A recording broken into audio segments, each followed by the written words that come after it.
Waco here, your friendly neighborhood witch. Now, I know what you're thinking, but you're safe here. It's okay to not be okay. And self-love is always going to be the best love. Self-care is going to be the best care. Now, join me as we let out some steam, become a little less stressed and more carefree. Come join me over our weekend detox, and let's detox together, because we always want to protect our energy.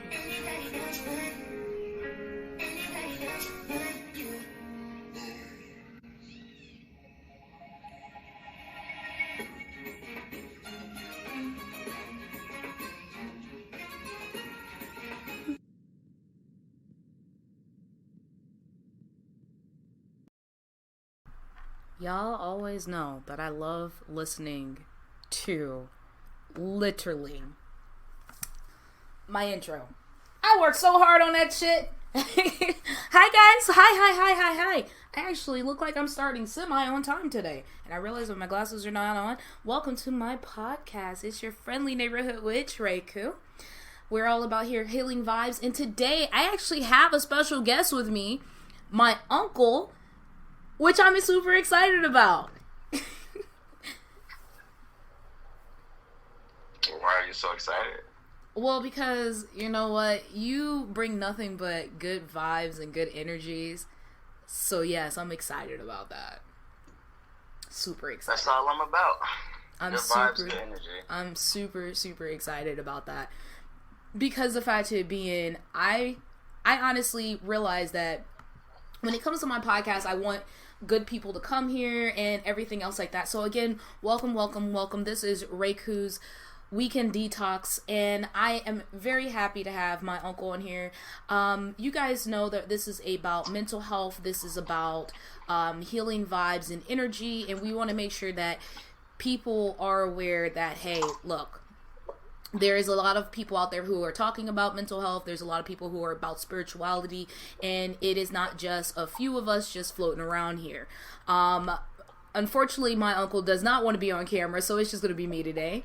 And for that, I definitely appreciate you guys understanding and respecting that little bit of an aspect there. So, first and foremost, Unc, how's your mental health? My mental health is very, very good. I'm in such a happy place. It's unexplainable how happy the place I'm in right now. I couldn't ask for nothing better. And how's your mental health? I mean, it's been a little rough, but we're in a better space than where we were a couple weeks ago.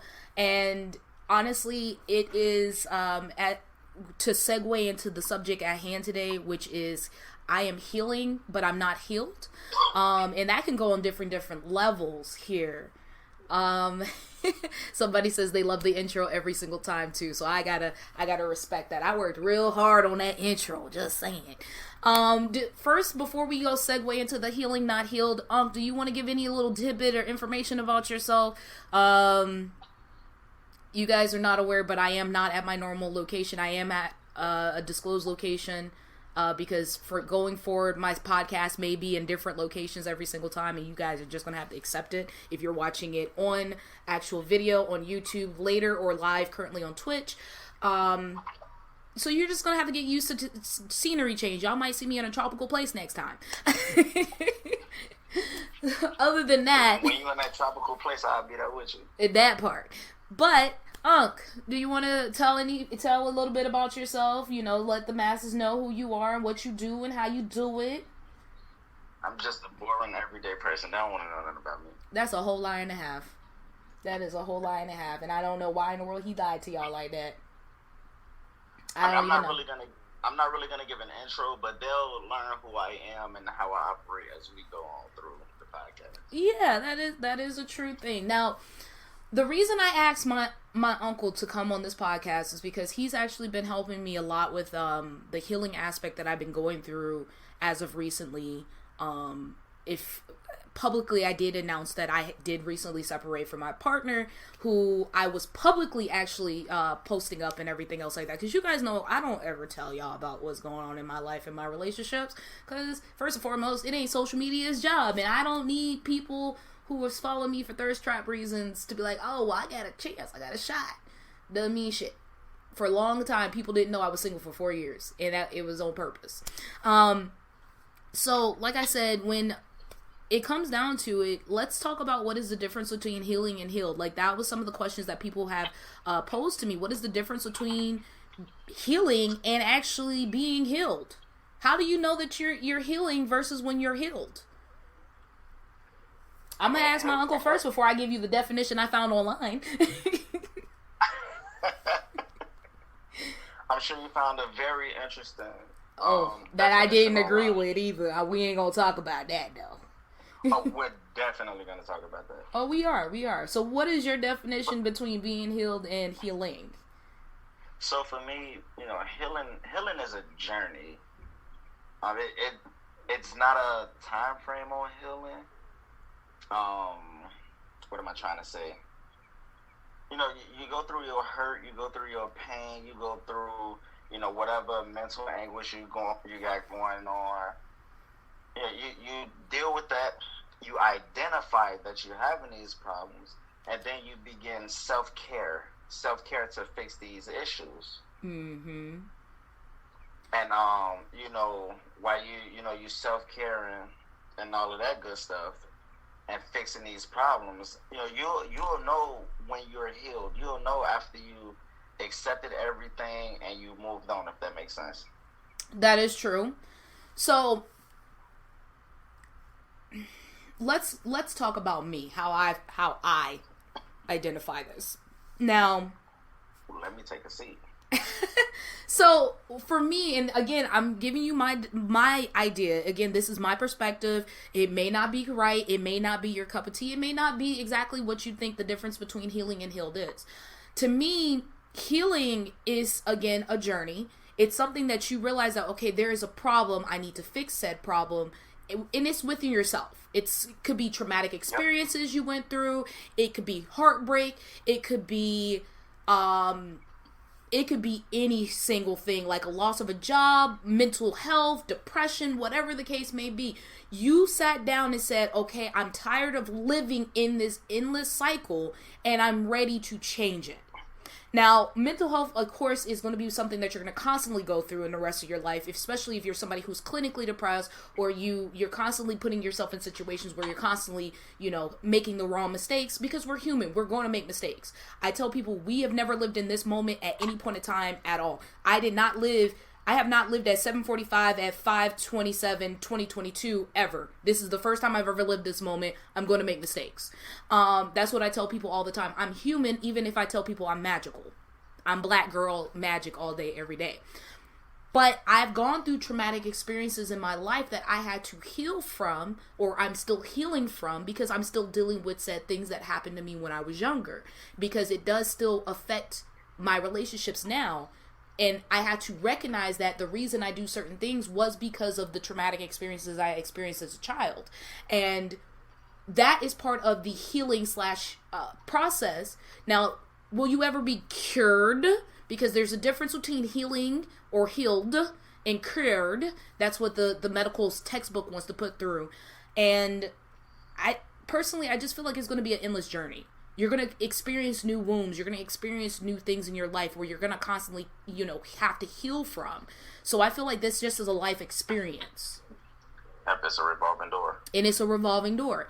Healed, nobody's ever going to fully be healed. I don't care how super, if you sit here and go in a fucking phone booth and pulling out your shirt and have an S on your chest, I don't think you're going to be healed, because I don't even think fucking Superman's healed. That dude has gone through some traumatic experiences in his life, and I don't think he's healed. And we're bringing up comic books because I'm a fucking nerd.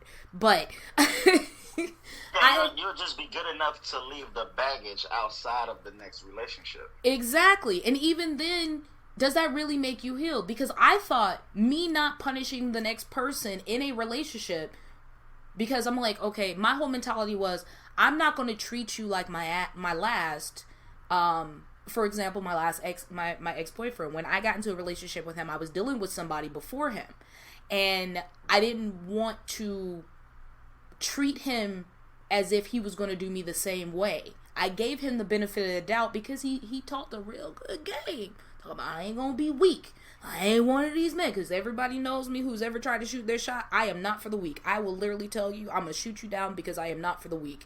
I have mental health issues. I'm needy, but then at the same time, I don't want to deal with you, and I want to deal with you on my time when I feel like being sociable. I am not easy to deal with, and I also have abandonment issues. Unfortunately, traumatic experiences. Cool. I didn't want to treat him like everyone else and just basically like, I'm going to not put too much effort into it. I turn around and put effort into it, and you see what happened. Turn around, you turn out to be like everyone else, but I still gave you the benefit of the doubt. Shame on me. But the thing is, I could be one of those people that like, oh, well, all these men ain't shit, or all these women ain't shit. That's not healing. No, it's not. And then you're gonna be in our relationships is shit relationship by doing shit like that. Exactly. So let me go ahead and tell you what I found when I tried to scour the internet and even WebMD, because you know WebMD apparently tells you you're dying when you're talking about healing. There is a massive difference. So they don't really say healed. They say cured. That's why I said the air quotations for those who are watching the videos right now. Cured. So healing, in the concept of healing is the internal process you do for yourself. It restores the balance and harmony for the body, the mind, and spirit. It can be done without a cure. Healing activities are essential when negative influences of illness, loss of life, or loss or life changes encompass your life. And that can also include traumatic experiences. Versus cured is what medical science attempts to do through medication, treatment. External intervention is usually the result of a series of treatments that hopefully lead to an eventual event where there's no longer a form of disease or a traumatic experience. In the medical field, for people who have mental health problems, that would have been a lobotomy. We're going to cure you by giving you a lobotomy, which will basically make you brain dead. That way you don't feel, you don't think, so that if you're not thinking, you're not having anxiety. If you're not thinking, you're not having depression. Lobotomy. Simple cure. You're cured now. That's that. We're not there anymore. We're not barbaric. We're not in the fucking 70s. Because I think they were still doing lobotomies in the 70s. Now I really want to look that up. I don't know. I don't know either, but I think they were still doing lobotomies in the 70s. I think they're still doing a form. I don't agree with that definition. I don't agree with that definition either. That's why I said I wanted to say that definition last, so then that way we can kind of discuss it and break it down. Because the thing is, your definition of cured, I don't think anybody is ever going to be healed. We are constantly changing. We are constantly evolving. We are not going to be the same person today as we are going to be tomorrow. We're not going to be the same person today that we're going to be in 5 years. And like you said earlier, we always going to experience something. Something's always going to happen. Exactly. Unless we're just living in a bubble. Exactly. And the thing is, for instance, there's people healing from the traumatic experience of dealing with COVID. My generation has dealt with 9/11. We done dealt with multiple mass shootings, including, Columbine. We're not going to knock on wood. And the things that happened in Texas, to the families out there, kind of side note, my heart goes out to those people. And yet we still have no restriction on gun laws, or at least how people can get to guns. I'm not saying people shouldn't have guns. I feel like you should just have stricter regulations on getting guns. So we're going to talk about that. Back to Encompass. It's going to be a revolving door. It's going to be a revolving door. Nobody is going to heal immediately. You're going to go through life experiences where you may lose a friend, or somebody you were friends with for years is now no longer your friend. Like, I went through that last year. I went through that with not one but 3 people last year, where I lost 3 friends who I thought were going to be like these were long-term friends, like 6+ years. One of them was over fucking 13 years, and I lost them, and that hurt me. And then with this recent breakup, honestly, I literally had to come to the grasp that this hurt me more than me losing my friends. And that says something. And that says a lot. That definitely says a lot. It shows that how much I really cared about this person, how much I was engulfed in wanting to be with this person and envisioning things. But we're going to talk about that a little bit later down the line. We're not going to talk about that now because we are in a good headspace today. But it's just a revolving door. It doesn't necessarily mean that you're going to ever be fully healed from these experiences. You may think you may overcome, but a lot of the times with healing, especially with relationships, we can sit here and think that we're over a relationship, and then we'll jump into another one. Because somebody asked earlier, and this is one of the questions that was posed to me, and I'm actually going to read it exactly.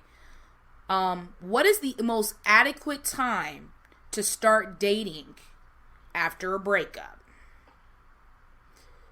How long does it normally, to add on to that, how long is the healing timeline? I don't think it's a healing timeline. I don't think you can put a number on, I don't think you can put a time at least on, okay, this is how long I need to, I need to be single or whatever it may be before I get into a relationship. I think a good time to get in a relationship is when you don't feel like you need to be in a relationship. Did that make sense? I honestly... You know how some people feel like, I need a relationship, I need to be in a relationship? Yeah, I know there's a lot of people out in the world that's like that. You want to know something that I kind of did? The reason why I went so long without being in a relationship, I went 4 years, almost 5 years without being in a relationship. Like, literally, my ex got me right when I was about to hit that 5-year mark. And I'm like, you got lucky. Because I was about to say, 5 years, woohoo! And people, people didn't believe me. I used to be a serial dater. Like, I'm not going to lie. Like, in my younger years, in my early, late teens, early, mid-20s, before I got married, I was a serial dater. Like, I would not fuck around with anybody unless there was a relationship title to it. So I literally was bouncing from relationships. And then when I got married and I was in this long relationship, because honestly, him, my ex-husband, and then my first boyfriend were my 2 longest relationships.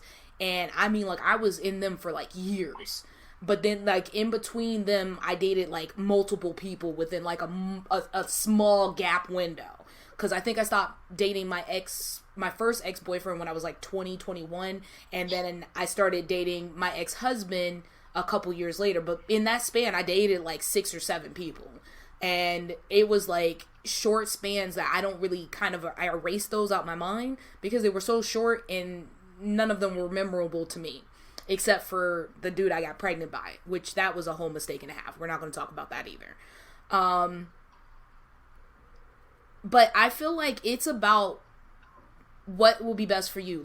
Younger me would have been all right, first person who says I want to date you. While older me was no, I got a divorce. I was in this long relationship where I was committed to a person and we were together. We were each other's rocks.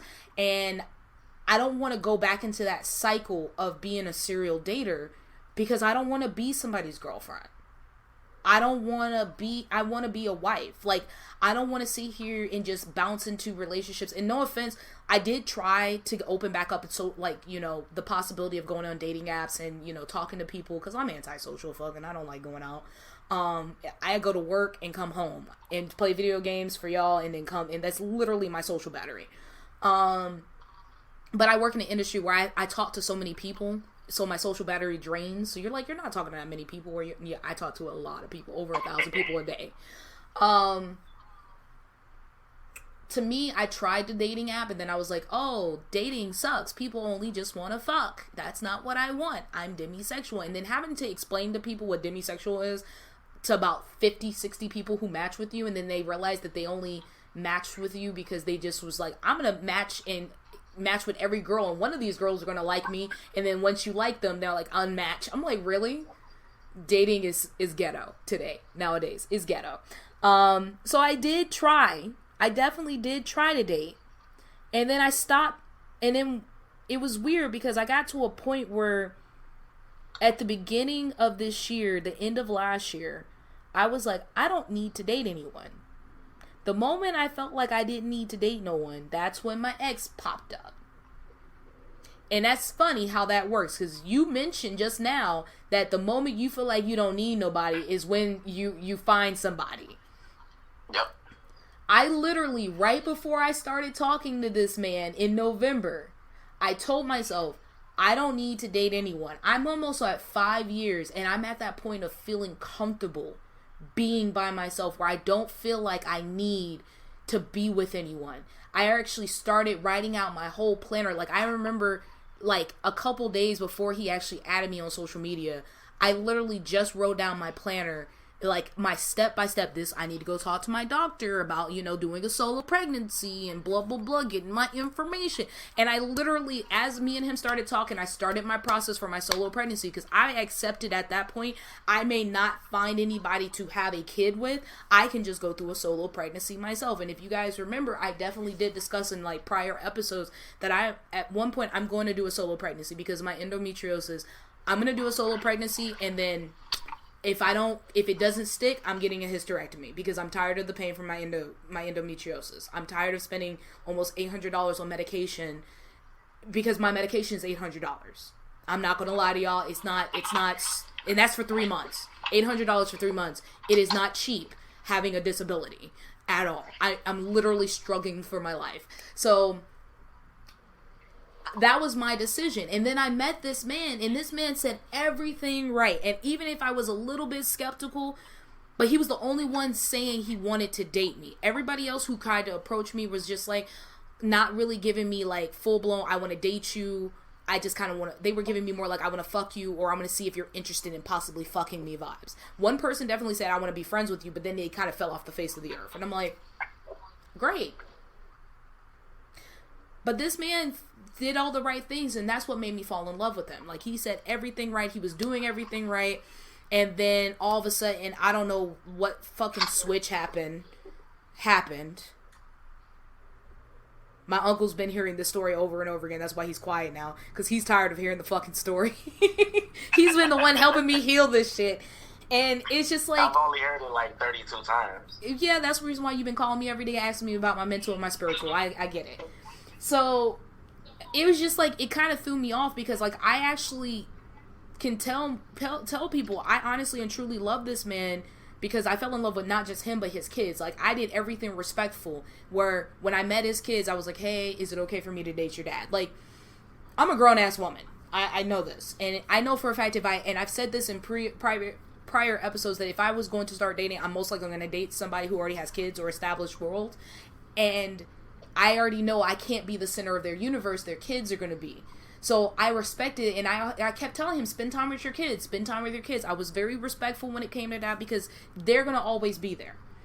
But then turn around and for him to tell me I didn't care, I didn't do this. I'm like, dude, like, most females you dated before me honestly would get in your face about you not spending enough time with them.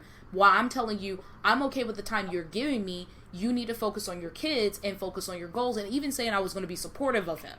But that wasn't enough. That's something he wasn't used to. He wasn't used to it. That's why it wasn't enough.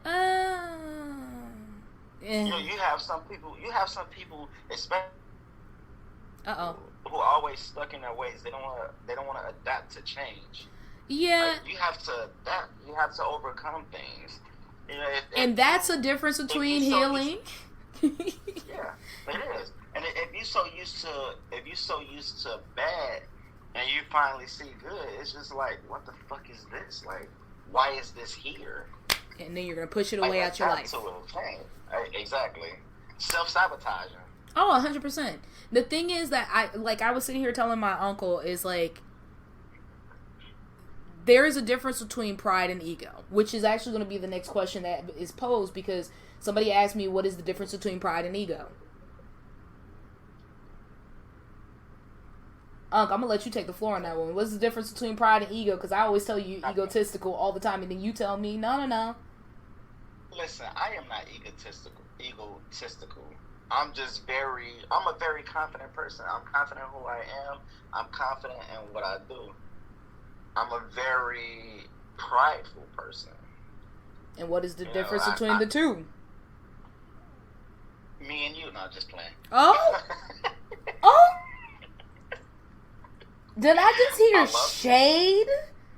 That was definitely a lot of shade. First and foremost, I'm not egotistical. I do have a lot of pride, and I admit that I have a lot of pride. But I have pride because... There's nothing wrong with that, though. Yeah, because I've gotten pride because, if I to be in, I used to not have pride. I used to not particularly care too much about myself. I cared more about other people's well-being. And if you've ever dealt with a Pisces or any water sign for that matter, most of us really put everybody before we put ourselves. We care more about other people's well-beings before our own. But I kind of got that way because of also the experience of I had in my life where I was kind of somebody's caretaker in an abusive household, and that kind of put me in that mode. But then as I've gotten older and I started actually caring about my happiness, again, the whole reason me and my ex-husband split up was I got tired of being miserable to make someone else happy. So I became prideful in wanting my happiness and not wanting people to run over me because I got tired of it. I got tired because I was sick and tired of being sick and tired. And Aries are the same way. You know, I put everybody before me. Well, at least I used to do. I used to put everybody before me. Now, you have to show me a lot of stuff before I put you before me. At this point, only person who I would ever in my life put above me is my child. That's it. That's all. Yep. Everybody else, you have to earn that. And you know what? That's the same way with me. My uncle will tell you, there was a moment in my life where I was such a people pleaser that I literally would put myself in a predicament. And I would literally give the shirt off my back. Anybody who's ever dealt with me, even Malice, but one of my mods, when he helped me move, he was sitting here in the rain. I sat here and I gave him my socks for him to put on his feet. Like, that's the person I am. Like, I am one of those people where I would literally give the shirt off my back if I could. I would too. And that's where I had to stop being. Like, I can do that for people who actually matter to me because I had to learn the difference between who is actually in my corner and leading me in the right directions versus people who smile in my face, pretends to be my friend, pretends to be happy for me, but they honestly preying on my fucking downfall. Because I've learned that's hard to tell. And it is very hard to tell. Because those people, and it's so bad. Because I'm going to use this as an example because it was the most recent thing. I do card readings. I don't do it for money because sometimes my card readings are blocked because sometimes I block myself spiritually. I did a card reading and I kept trying to figure out why was I blocked, and I did a spiritual cleanse and I turned around. I was like, okay, I need to start healing from this breakup. I need to start healing. Okay. So I started finally healing. And then when I was able to heal enough, I sat here and I started doing some card readings, and I have 3 different decks. And I kept asking myself, who's blocking me? Because I went and I professionally got somebody to do readings for me. I got 3 different people to do professional readings. They told me that somebody was blocking me. Like, something outside of myself was blocking me. It wasn't me this time. It was someone else. And I kept asking the cards. I was like, who's blocking my readings? And I told my uncle the day that I did the reading, I'm like, I keep getting the card for Scorpio. And the only Scorpio in my life is my ex. So then I asked more questions to my cards. I'm like, all right, cool. So you're saying it's Scorpio. Give me what's going on. Come to find out, when I did the readings, and I made sure I did three different readings on all 3 different decks. All 3 different decks said the same thing, that somebody in his corner, in my ex's corner, was preying on his downfall. There's somebody that he thinks that he can trust, somebody that he is like, oh, I'm going to trust this person to the end of the world. They would never steer me wrong, blah, blah, blah. But come to find out, they're the ones who are secretly smiling in his face, but they want him to fail because they like the relationship that they have where he can be codependent on them, and they're liking that they can go back to him and that he can go back to them. And I'm like, there's a lot of people out in the world, and it made me really think. I'm like, I got a lot of friends like that constantly tell me that they're there for me, but then in all actuality, they're not really there for me because they want to be. They're there because they love hearing the trauma that's going on in my life. It's entertainment to them. And it made me realize that There's people out there really doing that. Like, I keep you around for the drama because it's better than some of these, Real Housewives drama and stuff. They rather keep you around and listen to your sob stories so they can go back to their friends and say, girl, she going through it again. Like, you don't understand. She was telling me about this, that, and the third. And that's why I have a select few people in my life who I tell things to. Maybe I would say 2 or 3 people, maybe 4 at max, because I have a small circle. I don't trust a lot of people. I've never trusted a lot of people because you don't know what people intentions are. You got a bunch of wolf in sheep clothing out here. You do. And unfortunately, I have to say, I have to blame a lot of this on social media and toxic culture and and definitely over romanticizing toxic culture. And honestly, like, to me, that, like, promoting that shit is actually very, very toxic on yourself, and it's not really healing.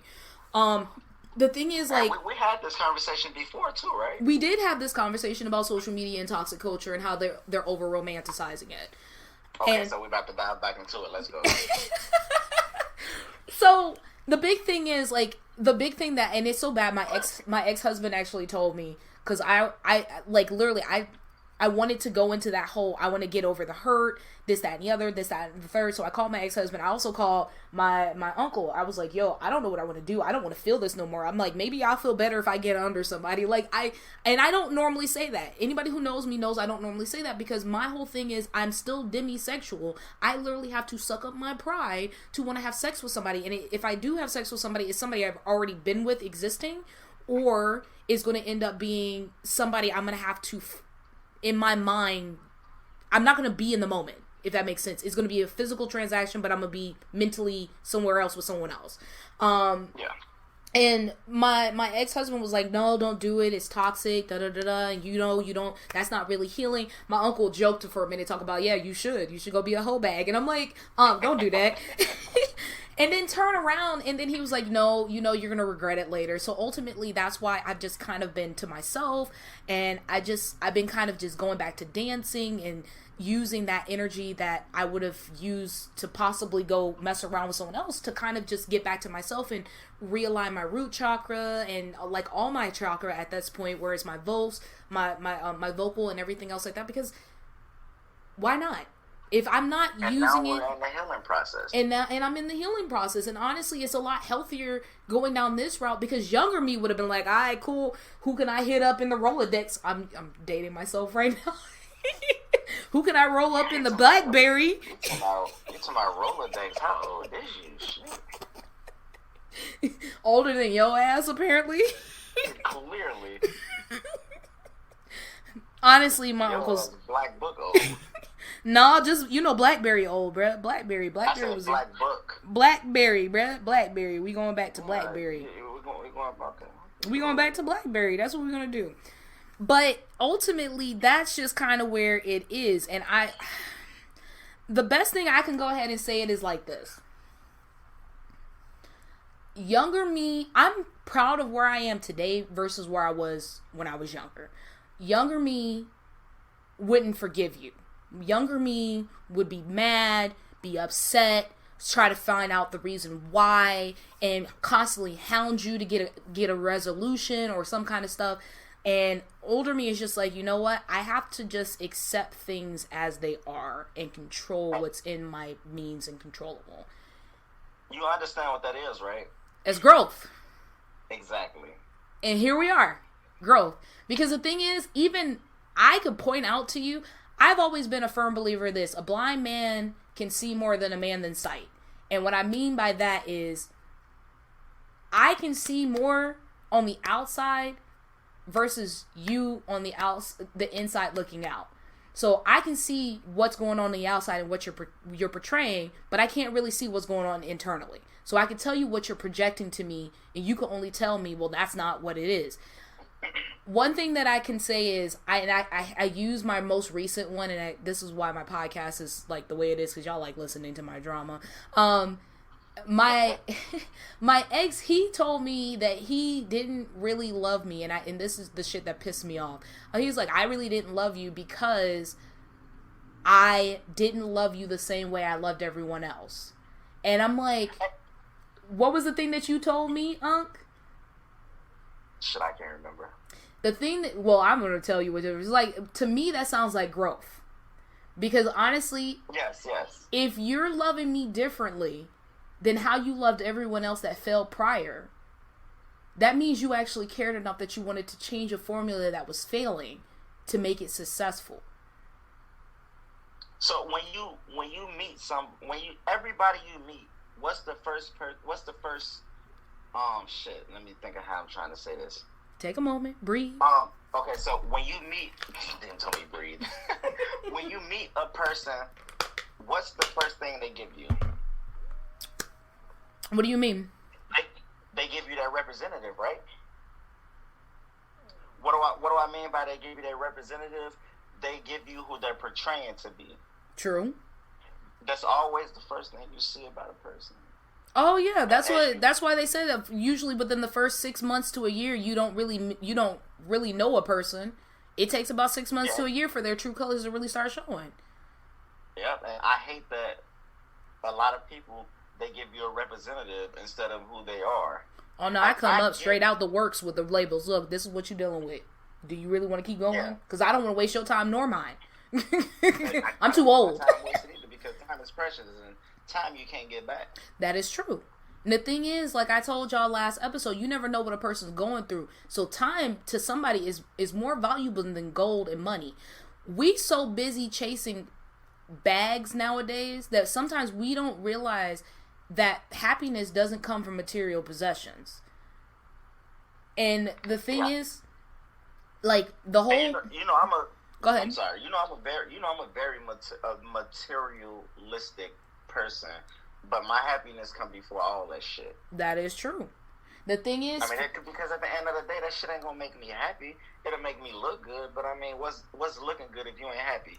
You might have somebody who you done seen 10 minutes ago, 20 minutes ago. They smiling, happy, dancing, ha kiki, and then 30 minutes later, boom, they dead. They didn't kill themselves. And I said that last episode because there was a trend going on for a good minute where people on IG was showing people's last videos before they went home and committed suicide.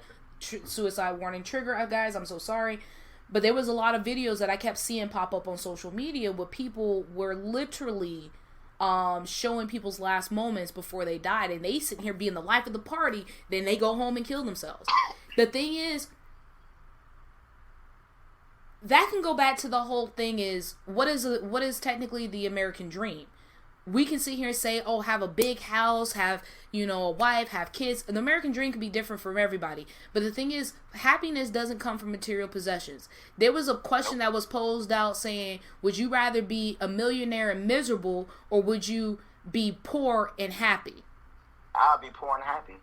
And you want to know why? And it said, and a lot of the old school rappers said it, like, literally, that more money, like, it was Biggie Smalls, if I remember correctly. He's like, more money, more problems. Like, not those words exactly, but he was literally saying more money, more problems. And that's the thing. The more money we have or the more wealth we have comes more problems. And the thing is, even for those 1%ers, is you be like, oh, they live these glamorous lives. Think about all the scandals they might be having to cover up. Think about all the other stuff that comes with it. All the mistresses they probably have. All the everything. The thing is, I found out that happiness does not come from material possessions, because I will tell you, I'm one of those people. I will spend my money when I'm depressed on things I don't use or things I don't need, and then I try to justify it by using it in photo shoots. And then I'll be like, shit, I didn't need these shoes, but I could use it for a photo shoot. No, I probably need to put it towards something else, like actually paying for my medication. Okay, so before I forget, like, so we just talking about how you could be having all this money and unhappy. That makes me, I know this probably, I shouldn't be talking about it, but this makes me think of Will and Jada. Look at all the shit that they got and how unhappy she is. Oh, yeah. Like, she's very fucking unhappy. She's been unhappy for a while. She said if she had an option, she would have never married Will. And that's the sad thing. It's obvious, and she shows it. Oh, 100%. She has no respect for their relationship in any way, shape, or form. But I can literally go down the rabbit hole for that, and we're not going to. Yeah, we're definitely not. But because we're healing right now. We are healing. But the thing is, like, the biggest thing that I also have, and I do have a couple other questions and stuff, because like I said, I've been kind of making sure I can go from wherever I need to get these things. Ultimately, what was the difference between ego and pride? How do you know if you're fully healed? Oh, see, that's a good question. It's a loaded question. It goes back to even what I was saying earlier too. Like, when you can leave your baggage from your last relationship out of your new relationship, when you can walk into a new relationship, you know, happy, healthy, confident, you know that you're gonna do things differently in this relationship than you did in last. You've thought about the shit that you did in the last relationship. You know, you accepted the shit that went wrong. You accepted the things that you did wrong. You accepted all of your faults. You're not playing the blame game. You're not playing victim. Mm-hmm. You know, those are some of the ways I feel like, you know when you're healed. Well, or you know, not completely healed, but you know, more so healed enough to enter another relationship. That is true. I'll give that one. So here's the thing that I look at. I feel as though you can, because to me it's a question that just popped up that somebody just sent me. The question was, but what if you're not fully healed but you want to get into a relationship? Do you think that would be acceptable? I feel like people who are going through the process of wanting, even if you're damaged, I feel like you should be loved. If somebody is willing to sit here to see that you're in a bad space and still want to love you and be there for you, like, there's different versions of loving a person even at their worst. If you could sit here and love a person through their worst, you're going to love them through their best. If you're going to sit here and love them through their dark, you could be able to love them through their light. So I feel like even a person who is in the process of healing do deserve love as well. I can agree with that. In the process of healing, you deserve to be loved. But I feel like you need to have found yourself again before you get into a relationship. That is true. But the thing is, some people never find themselves. Some people don't even know who the fuck they are now. I actually talked to one of my coworkers today. I was telling him, I was like, you have to know what your limitations is, because we're in training right now. And I told him, I was like, you have to know what your limitations is. You got to know what you are able to retain. The reason I don't sit here and overstudy in training is because I already know how I am. Your brain is a sponge. And if you're already a full sponge and you can't absorb any more water, why would you keep trying to push things down? Why would you keep trying to put more water if it's already full? Like, you got to know what your limitations is.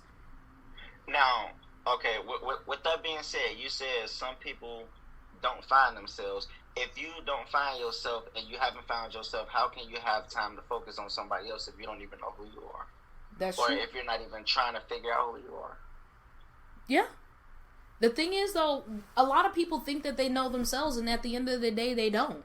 Some people sit here and they change their personas depending on the situation and what may come up. And the thing is, again, I don't like putting this man's business out. Do I really fucking care? No, I don't. It's actually very valid for this damn... We're having a good conversation. Exactly. If it fits the narrative, then so be it.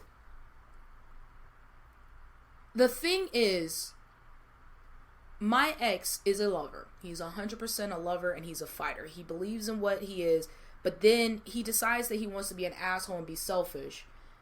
And because it's fitting what his narrative is, because he wants something so badly.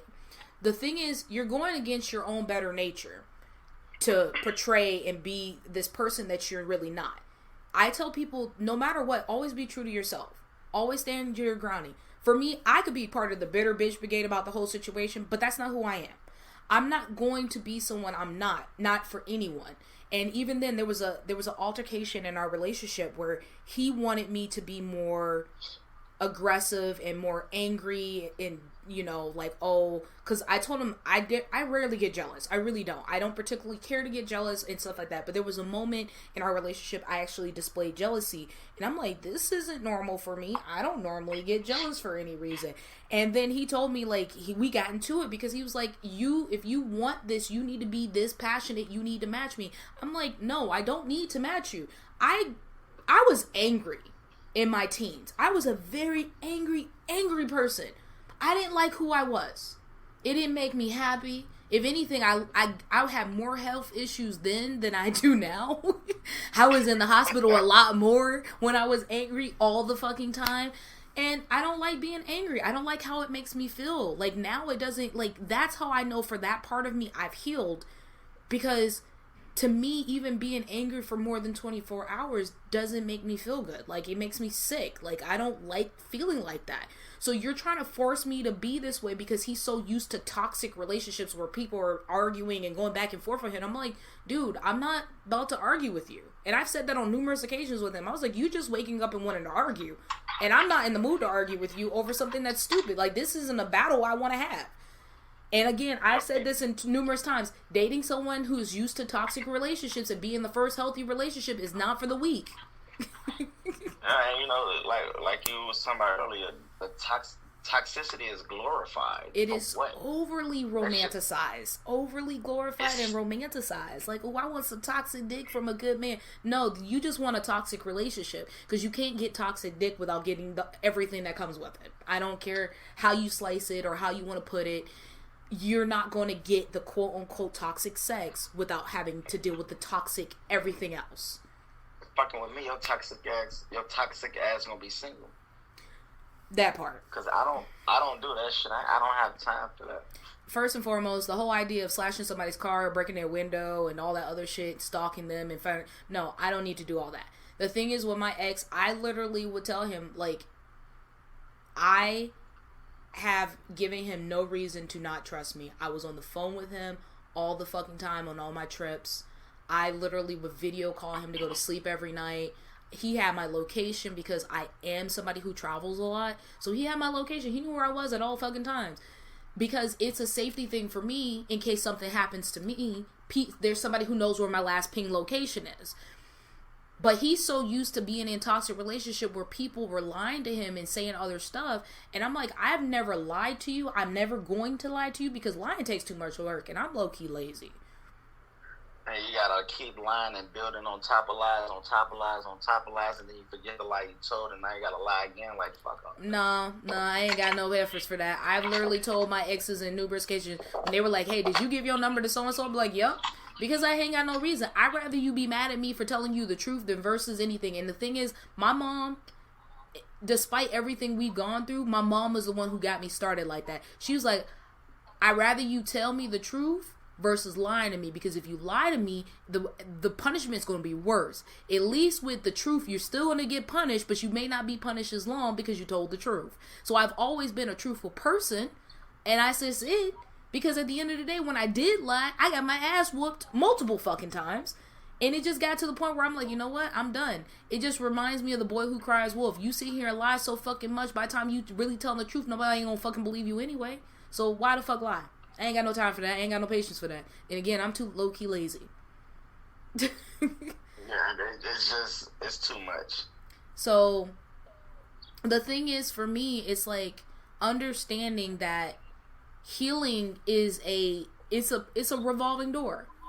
It's a revolving door. I don't think I'm gonna heal from this relationship, even if me and him started talking and we formed a bond in November. And then we broke up at the beginning of this month, end of April, essentially, I guess. Yeah, beginning of this month. It was mid this month. It was after his son's birthday. Right before his son's birthday. For me, even if it was such a short time, because honestly, this is a question I have for you, and this is just it. Okay. Can a short relationship hurt you more than a long relationship?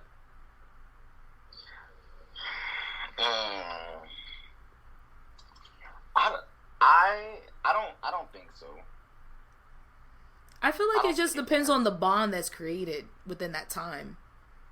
okay, I can agree with that. I think that's what it could be. Because the thing is, like, even if the relationship, like, mind you guys, this is the first relationship I've had since my divorce.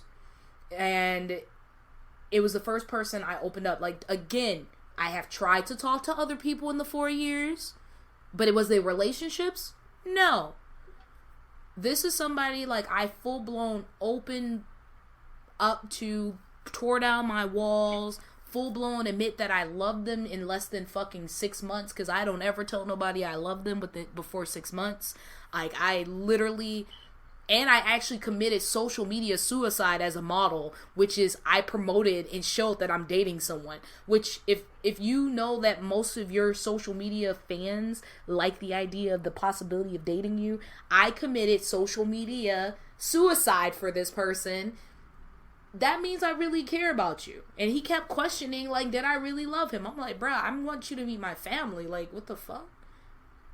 And he talked to my uncle. And when you want somebody to meet your family, that's a big deal. I tell people I'm not one of those people that just bring anybody around my damn family. My family's fucking psychotic. I'm just letting you know. Not you. Because I saw a lot of shade on that shit. Not you. I mean, you low-key crazy too, but we gonna leave that alone. Okay, yeah, we'll definitely leave that part alone. And I felt like he was about to, come for me. But when it comes to everything, it's just like, for me, it hurt because not only was I still invested, it would kind of caught me off guard. I actually was in love with this person. Like, it was like I was in love, not just I have love for them to kind of say the things that they said and have, like, no remorse. And I'm like, I feel like you're lying to yourself to make yourself feel better, but okay. And I know that it sounds very delusional of me, but I don't believe that to be true. Because... I don't think it sounds delusional, because, I mean, just hearing this shit, I think he was lying to himself, too. I mean, it is what it is. And the thing is, I can't tell him what to think or what to feel. All I can do. And the thing is, even for me, like, I still loved him enough that when I got the card reading, I was like, I was literally torn because I was like, I don't know if I want to send him this reading. And I literally had to pull one of my cards. I'm like, hey, I did a yes/no question. Should I send him this reading? Should I not send him this reading? And the thing is, like, for me, I know he's going to still go down that path. Whatever path he decides to take, he's still going to go down. Because ultimately, all 3 card readings still said he's going to take this path. He's a very fixed sign. Scorpios are very fixed. They're very stubborn. People could tell you to not go past the stop sign, and they'll still go past the fucking stop sign, regardless if people warn them not to fucking do it. Fixed signs are just that way. At least you could feel better because you say, you knew it, you told him. And whatever choice he makes is on him. And the thing is, I genuinely love him enough, and anybody who's ever actually talked to me knows that I will never tell you anything to be harmful or malicious. And anybody who has ever met me or been around my spirit, my aura, knows everything I do is with pure intent and heart. I have no ill will in my heart anymore. I have no room for hate in my heart. I would literally tell you to have a blessed life before I tell you I hate you. I have hate for only maybe 3 people in my life, and that's only because I have emotional and physical damage that will forever be there for these people. And honestly, I still want them to live a full life. I just don't want them to live a full life and ever contact me ever again. That's just it. And that's okay. And that's fine. But I did it because I love him enough and I care for him enough that I want him to know this is what you're walking into. You're still going down this path, but I want you to understand this is what you're going to. And I even still said, even if I'm deleting your number so I won't be tempted to reach out to you, I even left him a voice memo. If you ever need me, if you still have my number, you can reach out to me. And that's just it. That's the only thing I can do at this point. At that point, it is completely his choice. And the thing is, I low-key feel like he's still, like, lurking on my social media because he still cares about me. Again, that's that whole... I feel like that he's telling me shit to push me away because self-sabotage is a thing. And he's literally my mirror. He's at a different point in his growth where he's still dealing with damage and needing to heal, so he's going to push people away. I've gone through it. I feel like anybody who's gone through any healing stage or shadow work has done the same thing where they will push people away because they feel like it's a better thing. I would rather hurt you and make me the villain versus making you wait for me. And I've done that. And I can honestly say I did that before when I went from my transition of having a lot of hate in my heart to having a lot of love in my heart. I pushed everybody the fuck away. I've done it before too. And sometimes a person just need that alone time. Sometimes people need to be by themselves to figure shit out. And you know what? And during that time, I went through a lot of financial issues. I went through a lot of shit during that time when I started pushing people away. And I went through it again at the end of last year where I started pushing people away. And I lost a lot of people that I cared about. And ultimately, I accepted that our relationships will never go back to where they were. But I went through 2 different cycles in my life where I emotionally sabotaged a lot of shit in my life. So I know what it's like. And I even to then, I still, wish him the best. I still care for him. I still love him a lot. And that's the reason why I literally posted, you know what? I'm healing, not healed. Because this relationship actually hurt me. This one hurt me. I cried about it. It affected me the first couple days I've been here, where I'm at now. And before then, it was to the point where I literally, if I wasn't doing something, I would find myself crying. If I wasn't doing something, I would find myself literally reminiscing. And I don't have any photos on my phone anymore. But it's funny because it's randomly I'll go on social media and a photo that's no longer on my phone would pop up. And I was telling my uncle, I was it's just it's the shadow work is not letting me let go. And at one point, a photo of his popped up on my watch. And a photo of his kids popped up on my watch. And it's just I'm trying to heal. Why are you doing this to me? And it's so bad because in prior relationships, healing for me, I would get rid of those sweaters that I got from them in the relationship. Every female takes sweaters from the relationship. I don't care what no woman says. I don't care what, no. I stopped holding on to sweaters from my prior relationships when I finally healed from them. And I was able to let go of it. This one, I told him I got rid of everything, but I didn't have the heart to. I didn't have the heart to get rid of the things that I had. And I found, his daughter's leggings in my fucking carry-on bag. And I was fuck. It just seems like everywhere I'm fucking going. And even one of my decks is a deck he bought me. This tarot deck, he bought me. And it was the one I wanted so badly. And this is my last one. This is the one that actually brought my reading that told me it was a Scorpio that is the reason why I was having blockage. And it was the first one that I had that said that there was a snake in his garden. And it's, that relationship, that breakup is still fresh too, though. It's a very fresh. It's less than 30 days. And the thing is, you're not gonna heal after 27 days. It's not possible. And if somebody say they can heal that fast, they lie.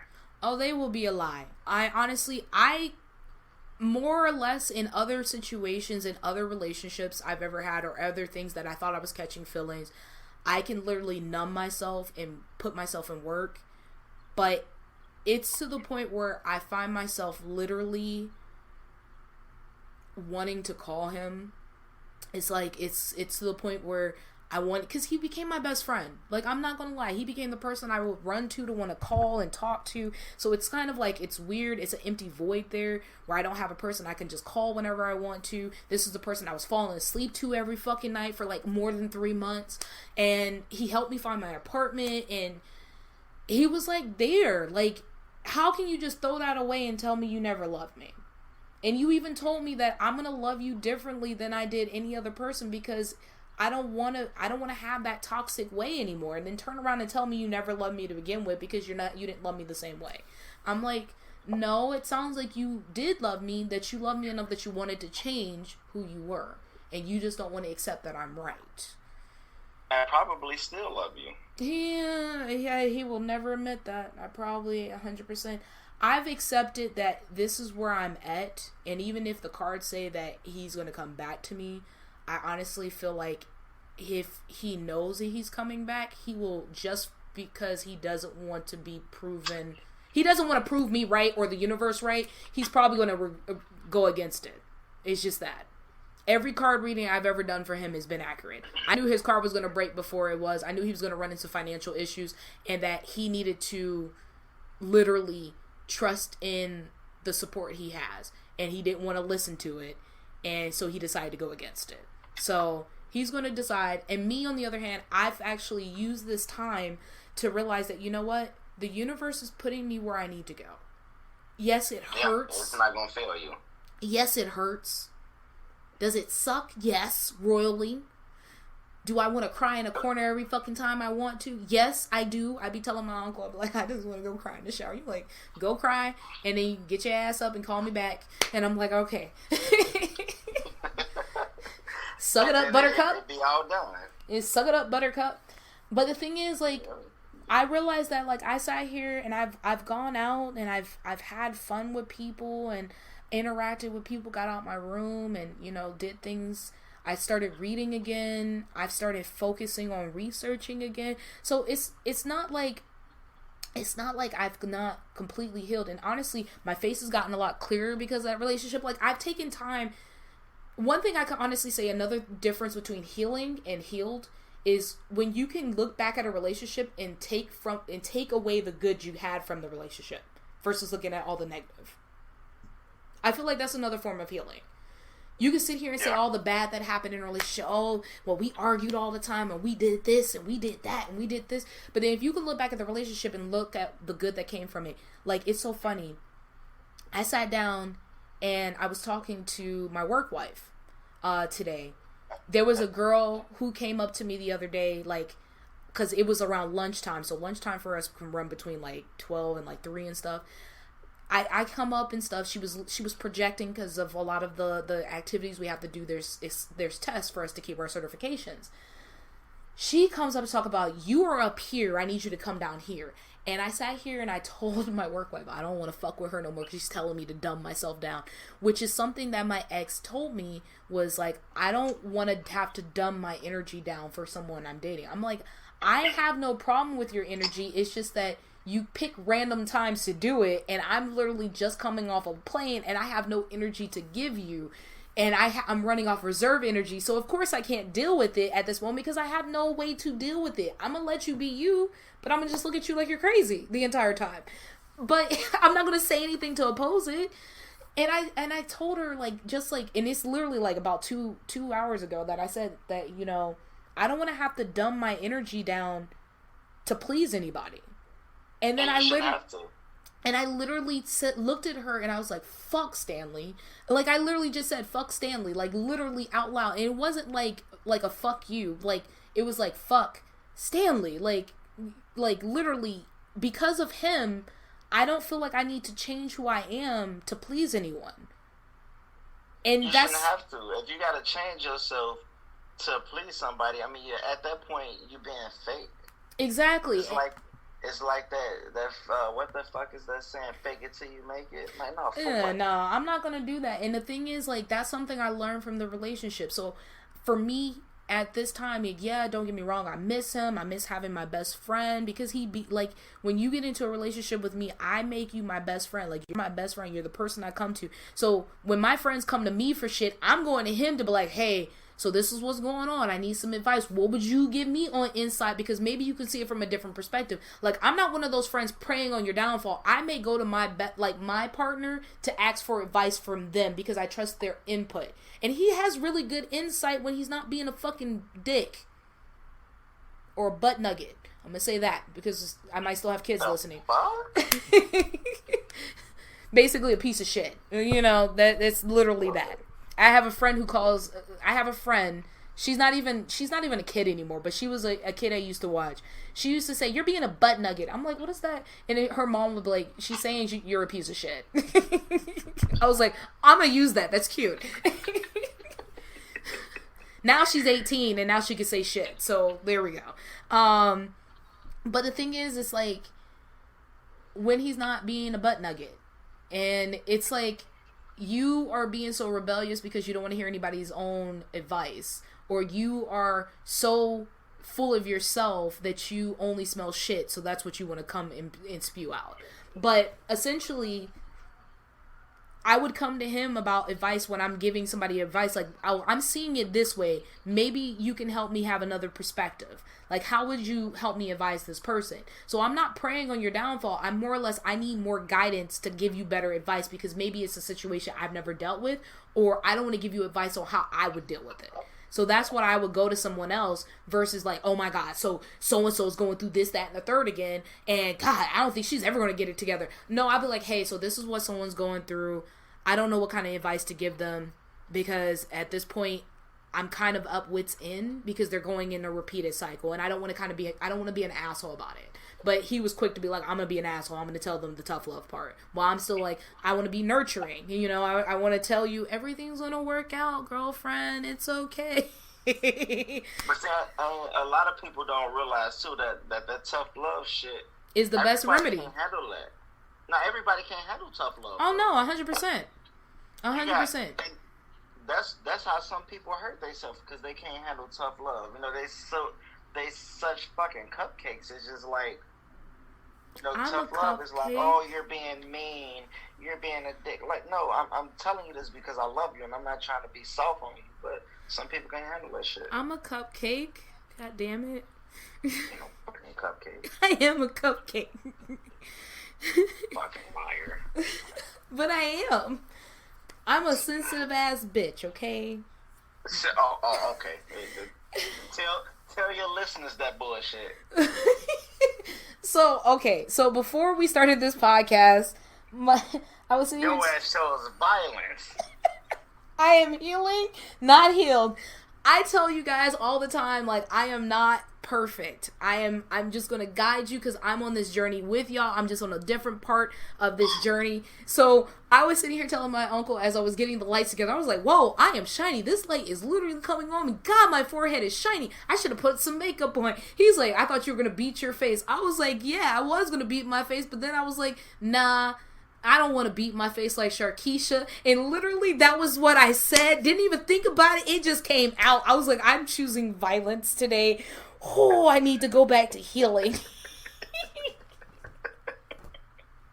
You chose some real good violence. And my uncle was like, I have no words. And my uncle always has some kind of comeback. But it's been, as of recently, I've been quick with the rapid. But the thing is, it's like,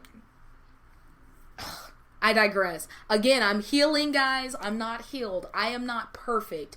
I am perfectly imperfect. You guys, if you've met me back in my fucking early 20s, that was my tagline for everything was, I'm perfectly imperfect, and I am still perfectly imperfect. I am now healing, not healed. There is no way that I'm going to be fully healed, because guess what? I live with a disability.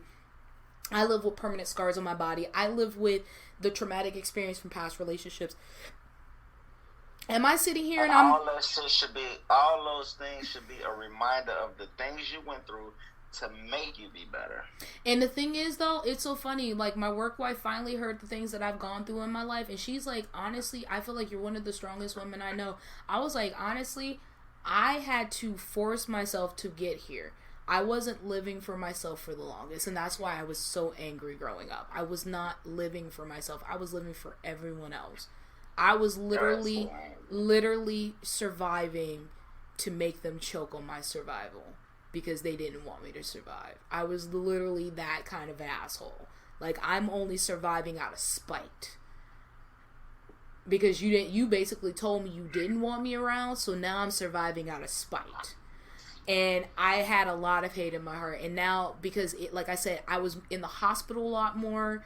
I had dealt with a lot more health issues a lot more when I was actually angry a lot. And I wasn't happy. I really wasn't happy. It took me becoming happy and realizing that being angry at every fucking thing in my life was making me sicker. And then the fact of being, I wasn't happy.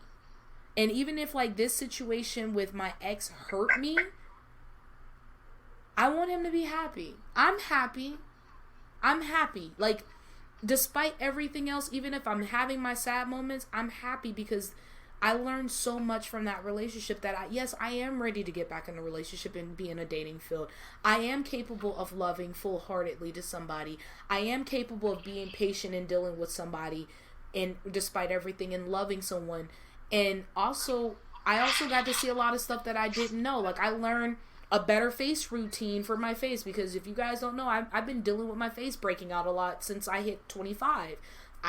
From like 18 to 25, I didn't have a problem with acne. Then all of a sudden, at 25, I don't know what the fuck my body decided to do, but that's what happened. And I've been dealing with that, and as you guys can kind of see, my face is starting to clear up just a tad bit. Right now, I'm bloated, and I'm going through PMS things, but yes. Oh, shit, I thought you was pregnant. He been making the joke that I'm pregnant. If I'm pregnant at this point in time, I'm keeping it. It is, because I definitely look slightly bloated. And ironically enough, me doing this podcast, I didn't realize that I was wearing something that I actually got from my ex, and I didn't realize until like after the fact. When I put it on, I literally started the camera. I was like, "Was these mine? Nope, these are his." Fuck. But I digress. So it's okay because you're healing. I am healing. And the thing is, though, it's like I'm not crying about it anymore. And the thing is, I'm not overthinking about it. But I am sitting here randomly having dreams, and I'm like, I don't know why the fuck I'm having dreams when I haven't even thought about it. People are like, oh, it's your subconscious. Then I have my other friends is like, it's because he's thinking of you. And I'm like, that's probably the second one. It's probably the latter. I would agree with that. Because ultimately, I've been focusing on getting past my training. I've been focusing on the things that I'm going to be doing going forward. I have started back on the journey of I'm going to go do my solo pregnancy. And I've gone back on the whole state of I need to make sure myself is handled. Like, I sacrificed a lot. And the thing is, like, I told him how much I sacrificed, but he didn't want to hear what I sacrificed. Because he's like, you don't have kids. You don't have to worry about the same things I do. And I'm like, when you date somebody with kids, you're accepting them and their kids and their problems. That's what a relationship is. And 100% agree. And the thing is, if I didn't care about you or your kids, I would not have gone out of my way to ask your kids if it's okay for me to date you. I would not sell my stocks and bonds that I literally saved to the side for my literal solo pregnancy to help you out. I wouldn't have done any of those things that I would have done if I did not see or care about that person. I feel like a lot of people don't realize, and a lot of these females who are, part of the City Girl Coach talk about, girl, couldn't be me, da-da-da-da-da. No, if you really care about somebody, you will make those sacrifices. And the ones who be talking about it couldn't be me, it'd be their ass anyway. It would be. They say they wouldn't, but it would be them. You be sitting here saying shit for studio time, and you be doing all this other stuff for these wannabe rapper boyfriends that y'all got. And it's about, when you care enough about somebody, you make those sacrifices, you make those moves. I sacrificed talking to him. I normally don't delete numbers, I don't delete messages or pictures if I'm going through stuff until I know for a fact I'm done and over. I did it for him. I didn't do it for me. I did not do it for my healing. Because ultimately, for me, my healing, I'm going to keep looking at it until I'm sick of looking at it. Until I'm disgusted. Like, I wasted this much time and my happiness for these moments. I would do that. That's literally what I would do. I would do it so much to make myself disgusted. But I did it because the fact I deleted the stuff and everything and even his number, not for myself, but because I felt like that was the best thing to do for him. And the only way for him to get what he was trying to achieve and what he wanted. Because guess what? I'm going to still move on. I'm going to still handle the stuff I need to handle, because ain't no one monkey going to stop a show, as my dad would tell me. I still got bills to pay. I still got things I got to do. And I can't sit here and cry in a corner over somebody who claims they never loved me. What good would that really do me?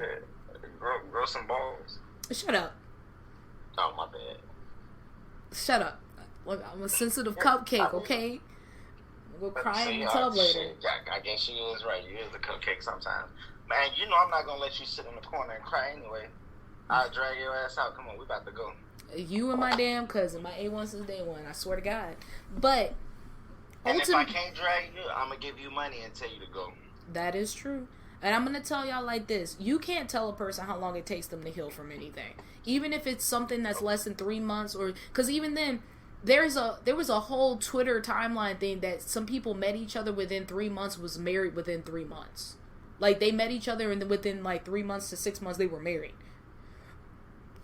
Dude straight up told a girl he was gonna put a baby in her the first month, and then like a whole 4 months later she pregnant, and now they getting married. Dang, that sound like somebody I know. That sound like your ass.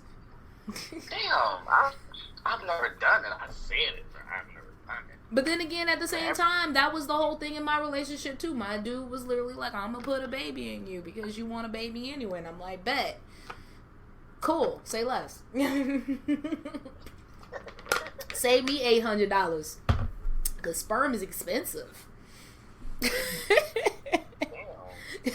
Look that shit up. Depends on where you at. Sperm is expensive. What am I going to look it up for? I don't need it. I like curiosity things. Especially because I was looking for solo pregnancy stuff. Of course, I had to figure out how much sperm was going to cost and IVF was going to cost. Start selling it. You probably could. But then you'll have a lot of, your daughters running around.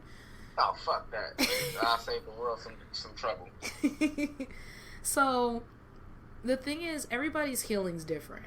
And honestly, everybody processes different. Everybody grieves different. As Kendrick Lamar just said, I grieve different. Cause and that's just how it is. I mean, if everybody was the same, it'll be a fucked up world. It would be. And the thing is, like, even with every relationship, you grieve different. Like, every traumatic experience you go through, you're going to process it different. You may go through the same traumatic experience in different parts of your life, but then handle it differently and process it differently. Because you dealt with it before. Exactly. Or it may be better ways to deal with it. Exactly. And same thing with love. Like I told you, my divorce was the best thing that happened to me. I learned a lot about myself. I found out a lot about myself. I found out I could deal with shit differently, and I was able to move on. Exactly. A lot of people don't think about the positive when it comes down. Like, don't get me wrong, I love my ex-husband. Like, I have nothing but love for him. But there's a difference between being in love and in having love for. And the thing is, like, I'm always love my ex-husband, point blank period. He's always going to be the first husband I ever had. Like, nobody else can take that title. That man knows that. But the thing is, I'm not gonna always love my ex-wife. I don't even love my ass no more. Oh, no. We're gonna be honest about it. Again, with different relationships, different boats there. But the thing, I don't even have love for her no more. I don't even think you have respect for her at this moment in time. Shit. Hell no. I don't even think her lawyer likes her right now. Yeah, no. Look. The thing is, I'm glad we ain't never had no kids. And me not having any more attachments to her definitely helped me heal faster than probably I would have if I had attachments. True. That is true. And I mean, honestly, at the end of the day, like, me and my ex-husband, we had a pretty decent break. And then we're still friends to this day. Like, as you guys seen in prior episodes, he's been there and supported me and been there and everything else like that. But then I got exes that I didn't have any real long attachments to. Like, we weren't married, no nothing. That to this day, they get mad that I won't even show them around fucking New York. Or I have exes that randomly keep creating new profiles, which that still blows me. How in the world you gonna tell me that I'm very vanilla? And if you don't know what the word vanilla is, I'm gonna need you to look it up in the kink industry definition. Tell me that I'm very vanilla, but then you have the audacity to keep looking me up on new different profiles to see how I'm doing and see if I'm being successful. Dude, if I was vanilla and you never gave two flying fucks about me, it's them damn water signs. Apparently the water signs are the ones that want to throw at me like, sex with you was boring. I was like, no. Leave them water signs alone. Man, Give me a moment of like clarity. Like let me get over my heartbreak, and then I'll be like, fuck them water signs. Right now, we're still here. Okay, well I'll say it for you. Fuck them water signs. All right, fucking air sign, fire sign. God damn it. Fucking right. But fire signs, where is that? And no, Pisces is where it's at. But still, ultimately, way I look at it is this. it's funny to me that the person who I have the people that I had the least like actual connection to is the ones that kind of are like stuck on stupid for me. And like my exes, yeah, the ones who like that said that they didn't have that much of a connection, those are the ones who keep randomly hitting me up, and I've actually had to block numbers. Like it's those ones, the ones that was between my very first boyfriend and my ex-husband, those are the ones I've actually had to block. Those are the ones I've never blocked any number or social media stuff other than random people sending me unsolicited shit on my IG. I've never had to block anybody. I've never had a reason to hit the block button or anything on anyone. And those are the ones I've had to block their numbers and everything else like that. Like, I only have maybe like 4 blocked numbers on my phone. The other ones I just kind of never bothered to reach back out to, and they've never reached back out to me. But they are friends with me on social media. Like, again, serial dater when I was younger. But ultimately, the people that I formed a bond with, like a real bond, like my first boyfriend and my ex-husband, they would literally go to fucking hell and drag a person there for me. And even you would.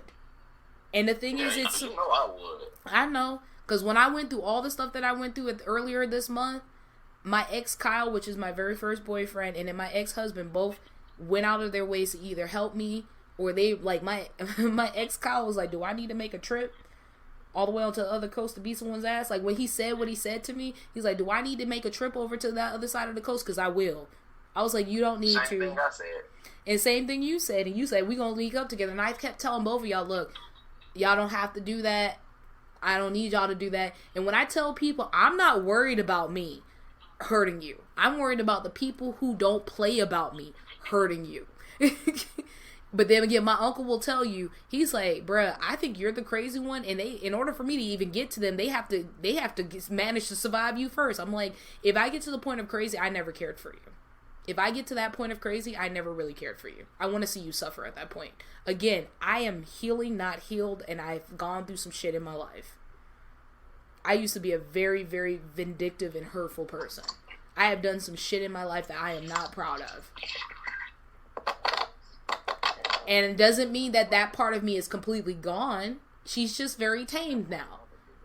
What? That part will never be gone. No, that part will never be gone. But honestly, she is a lot more tame now than what she was when I was younger, and I had no control over myself and my anger. But again, that is the process of healing and maturing, is when you realize that certain things is just not within your power. Like, a lot of people sit here and talk about if the love is worth having, you'll fight for it. Honestly, no, it's not. Love is not worth fighting. Love should not take you fighting for it. It takes both people. It takes both people. If one person says, I don't want to fight for this, but then the other one sitting here with a fucking sword and shield, basically trying to beat down all the walls, that person's going to get tired eventually. It takes both people to be in love. So love is not something you should fight for. Love should be something easy. You shouldn't even fight against the love that you have. Don't fight against your better nature. If you know you love somebody and that you want to be with somebody, be with them. Don't sit here and push them away because you feel like this is what you need to do. Ultimately, if you love someone and somebody loves you, don't push them away. Don't sit here and be like, oh, I don't love you. Tell them that so you can push them away. But then in all actuality, damn, I really miss them. Damn, I this, that, and the third. Fucking love them. Grow a pair and love them through the dark, the bad, the good, the ugly, all in between, and just go for it. Because life is too short to not enjoy love. And I mean real, true, unadulterated, pure love. And that person clearly got a lot of growing to do. It is dealing with a lot of growth. There is a difference. Just because you have as my dad has told me, just because you may have kids doesn't mean you're an adult. Sure the fuck don't. Does not make you an adult. You have people out here who have kids and don't even have their kids. We ain't gonna talk about that. We're not gonna talk about that. We ain't gonna talk about that. That was just like right there, so I had to kind of slide that in there. And that is the truth. But ultimately, when it comes down to growing and healing and being a better person is understanding that you are human, you're going to make mistakes, and understanding that I recognize the mistake, I'm going to learn from the mistake. I'm not saying that I'm going to make it right immediately, but I'm going to try my fucking best. And that's what matters. And that right there, that's a part of healing. It's a part of growth. That is.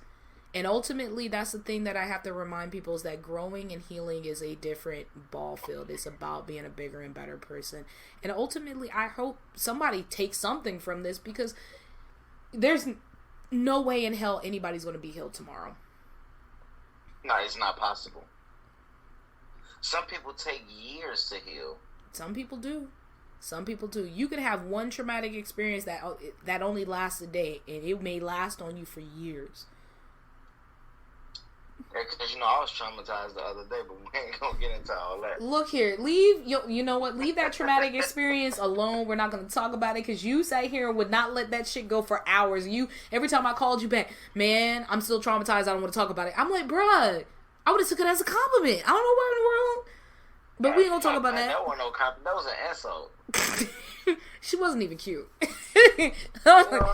She wasn't even cute. It's okay. But not at all. But I have to say, like, ultimately, traumatic experience can have a detrimental event or a problem with you. And even then, like, for me, I feel like if my cards are right and he does come back, they basically said that he will have to do a lot of stuff because he has done a lot of damage. And ultimately, he wished that they're saying, a lot of people are like, oh, wait, like my spiritual friends are like, well, he kind of wished that things will happen a different way, but he's fighting against his better judgment, and whoever's in his corner he's seeking advice from is very persuasive, and he's going to take that guidance because this is somebody who's been in his life. And it could be their mother, it could be his ex-wife / baby mama, or it could just be a female friend that he's been friends with for a while, but they obviously don't want the best intent for him. But even if he come back, is it too late? The thing is, if it's up to me to make that choice, but I feel like at this point, if he was to come back, he would have to do he has to show me a lot of growth, and he has to show that it would be a lot of apologizing, it would be a lot of healing from what has been said, because words, even if you say them and you're saying them as a way of pushing someone away, could be very hurtful. And that could be a very everlasting thing, especially with somebody who's dealt with abuse. So for me, a lot of the voices that were in my head was just things that rang over in my head that has been told to me over a course of like years of the abuse. Like, my dad telling me to go be like a cat and die under a bridge, or my mom's ex-boyfriend basically called me a demon spawn and that my mom should have aborted me. Like, those voices stayed in my head for over decades, like literally over 10 years. So the things that was said to me by him, it's going to take a lot of showing and effort, and it would have to take a lot of patience. I have a lot of patience, and I'm trying to see and understand the perspective, but he was really trying to be adamant, and he may be actually truthful. That's how he may truly feel at this moment. But ultimately, I can't fight with somebody with a childlike mind. Somebody who is not really fully grew up. And for a person who's a spiritualist, even spiritualists can be fake. And the thing is, if you're really growing, you can accept when you're wrong and then come to a knowledge and be like, okay, I was wrong, I made a mistake, let me fix it. Versus, I'm going to continue down this path and continue hurting people that may legitimately care for me because material possessions is more important to me than having someone who might be good. Because the universe put us together for a reason. The universe makes people come in our lives for particular reasons, and it's about figuring out the reason. Whether, even in those bad altercations you go into, oh, I should have acknowledged the red flags. Everybody at this point is abusing the word red flag. It's so fucking annoying to me at this point. Yeah, let's dive into that shit, because we had this conversation the other day. No, we're not going to dive into this, because if not, we will never end this stream. It's already an hour and 37 minutes into. But as long as the people are loving this stream, we're going to keep going. So let's dive into this. So let me tell you like this. a lot of people are like, oh, well, you should have seen the red flags, da da da. Because even my ex-husband was like, you should have seen the red flags. He just got out of a relationship with a girl that he was arguing with. I'm like, red flags don't mean shit to me, because the fact of it being, a person, I have been I was in a bad relationship with somebody before I got with my ex-husband. Like, I was in a very, very bad relationship. I was with the guy I got pregnant with, and when I started talking to my ex-husband again, I was still pregnant. Before I had my miscarriage, I was still pregnant talking to shit, that was a red flag. Oh shit, that was a red flag. I was a red flag at that moment in my life then, in that particular case. So I still was a better person. Like, we were together for years. So potentially red flags don't really mean shit if a person really realized that, okay, well, I can't treat you like the next person. I was in a very, very toxic relationship with an ex-boyfriend before I got with my ex-husband. And the thing is, with my ex-husband, I never treated him any badly. I didn't punish him for my ex. I didn't bring none of that drama into the new relationship. And not everybody is like me, but I also understand that I can't just assume, well, you know, he can't do it. He can't handle it. Maybe he's mature enough to handle it. You're going to show me your hand. You're going to make your own mistakes. I'm going to give you enough rope to hang yourself with, essentially. And make your own mistakes. And that's what it's about. And that's it. So for me, they're like, oh, you know, you should have noticed that he was dealing with this and he was arguing. Like, I heard the relationship, like, their arguments. And I'm like, I mean, like, the way he was... Every relationship have arguments. Oh, they were. And he was literally trying to handle it a certain way, and she was technically the toxic one. So I'm sitting here listening and stuff like that, and I'm like, you gotta understand, she's going to manipulate. She's doing this. She's doing this. She was a very manipulative woman. And I'm not that way. The only reason I could read manipulation is because I've dealt with it most of my life. When it comes to certain people in my life and certain aspects. So I can kind of see through those things. And I'm like, this is what she's doing. This is what she's doing. Like, I'm trying to help him through it. And ultimately, that's what made him fall in love with me. I did not want him to be miserable. I wanted him to be in a good state. And I still want him to be in a good state.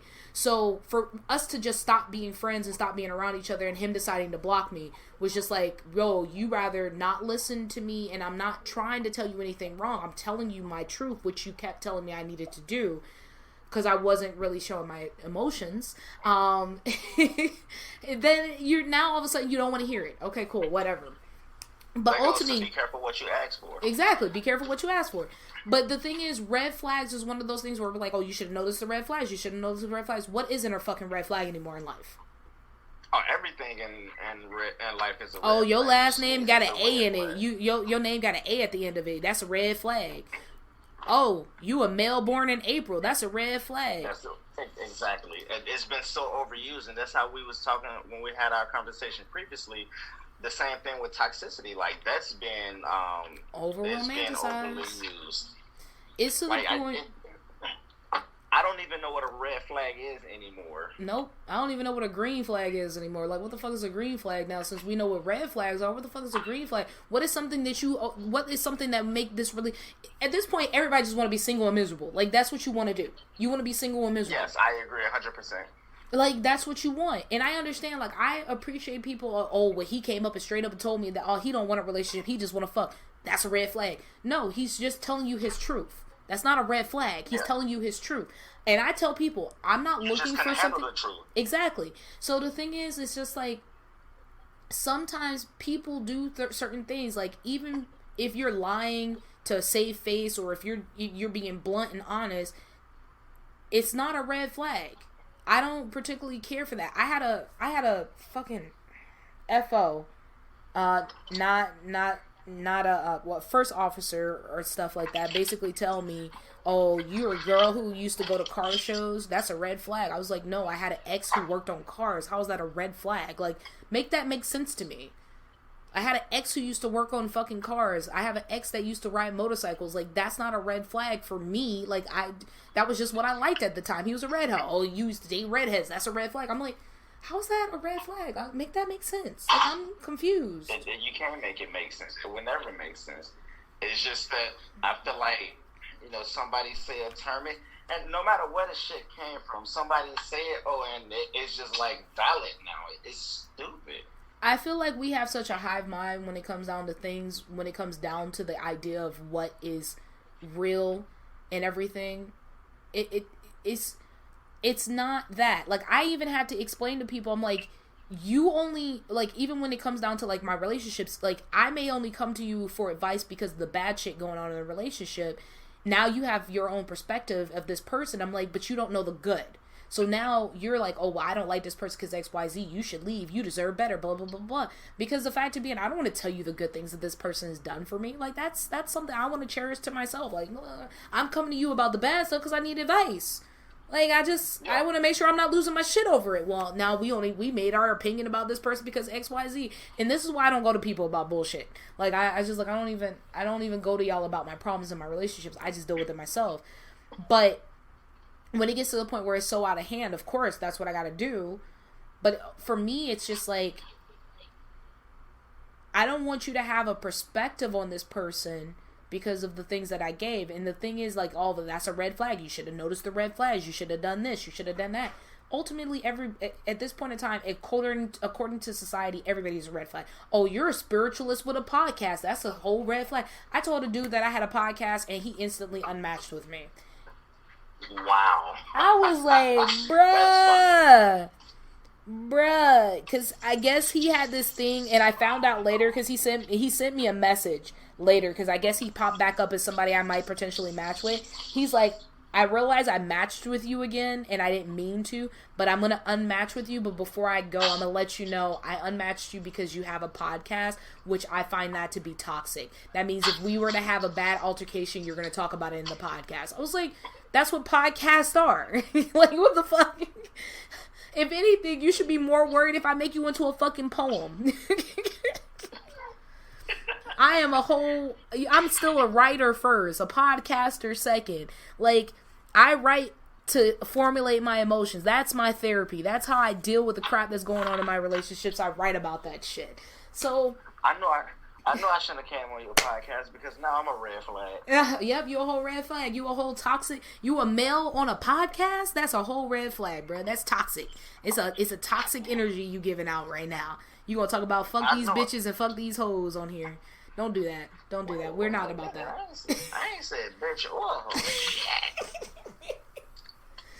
So the thing is, though, no, my uncle is very respectful to women whenever he's not being a hoe bag. Very respectful. When he's not being a hoe bag.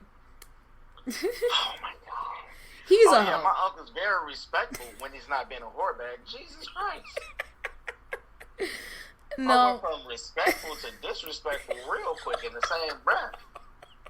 Like, what the fuck? Can y'all tell that this is my best friend? He's my twin. Like, I can go to him about everything. But, no, honestly, I always sit here and tell my uncle he falls in love quicker than I do. And then he's so quick to tell me that he's going to put a baby in a girl. Or, better yet... Oh, now you know, I just be joking. Uh-huh. Or my favorite, I'm gonna take this girl on a trip with me. I'm like, dude, when did you meet this one? I don't know. She might be trip worthy. I'm like, stop spending money on women. And he likes to spend his money. He likes spoiling the fuck out of women. Fucking weirdo. Oh, so that was the part you're supposed to keep a secret. Oh, you spoiling the crap out of people? Yeah, you're supposed to keep that part a secret. Oh, my bad. Too late now. The cat's out the bag. Well, like a meow one now. At this point in time, they're gonna be big purr. You gonna have girls sitting here in your DMs talking about, so I heard that you like to spoil women. And I ain't thinking about my ass. They gonna turn around, so I heard you like to spoil women. Like, I need to know what your uncle look like. What's good? But ultimately, though, kids, like, I sit here and I look at it different ways and different aspects when it comes to life. Your life is going to only show up and do the things. You're only going to heal when you realize that there's a problem. And ultimately, we can't go to we can seek advice from other people and everything else like that. But if you have any kind of spirituality in your life, everything that happens in your life happens for a reason. Whether you... Okay, so I don't mean to cut you off, right? But you know I'm real forgetful. So since we're talking about... It runs in the family. And comes in the family. It definitely do.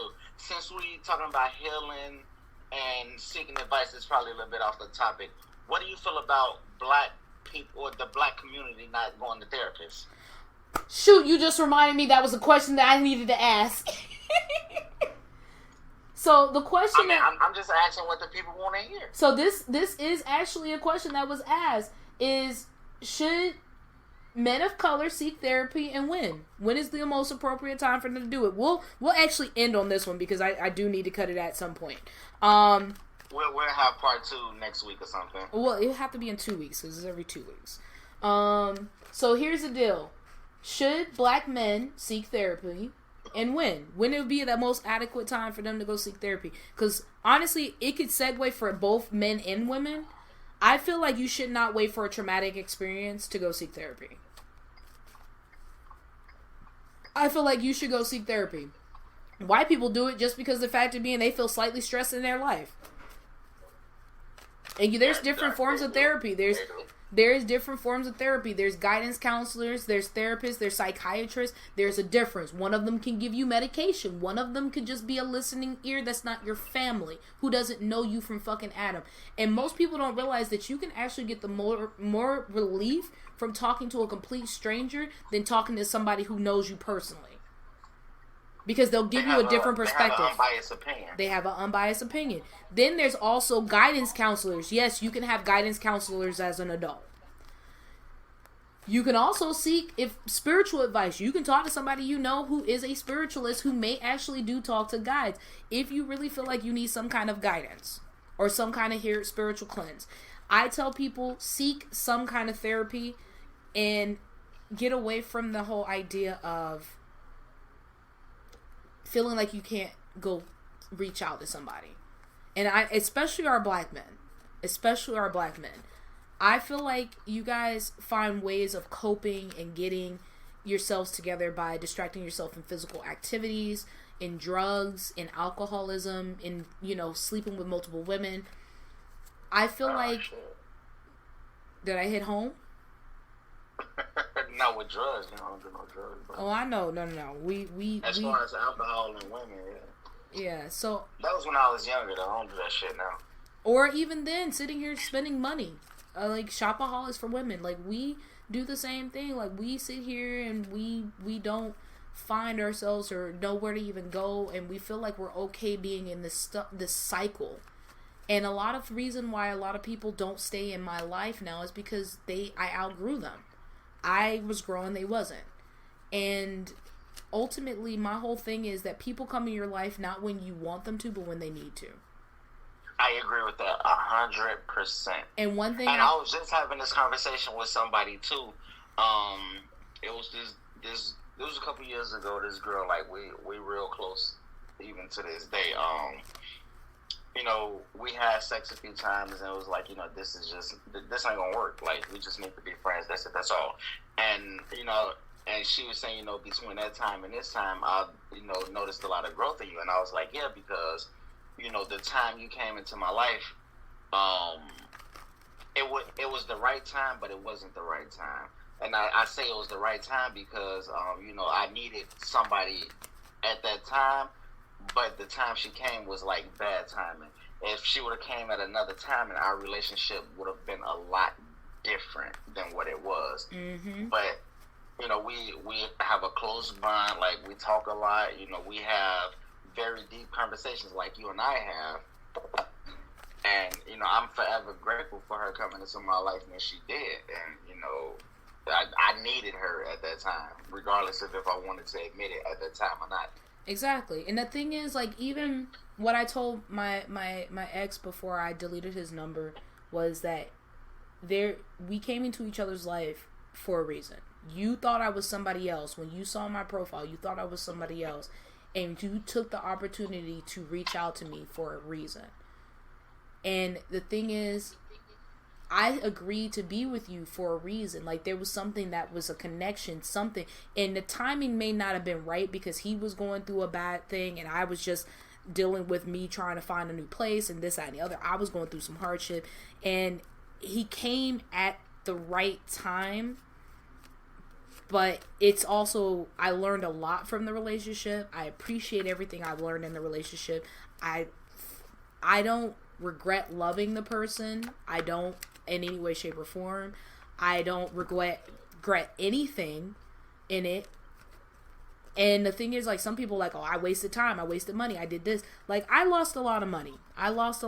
Like, I am still trying to get myself out of that financial burden that I put on myself in the last few weeks. But I regret nothing, because at the end of the day, the blessings will come back to me and everything will happen the way it needs to happen. And I could sit here and be part of the bitter bitch game, like, blah, blah, blah, blah, blah, this, that, and the third, fuck him, this. But what good would that do? And I'm thankful for him being in my life.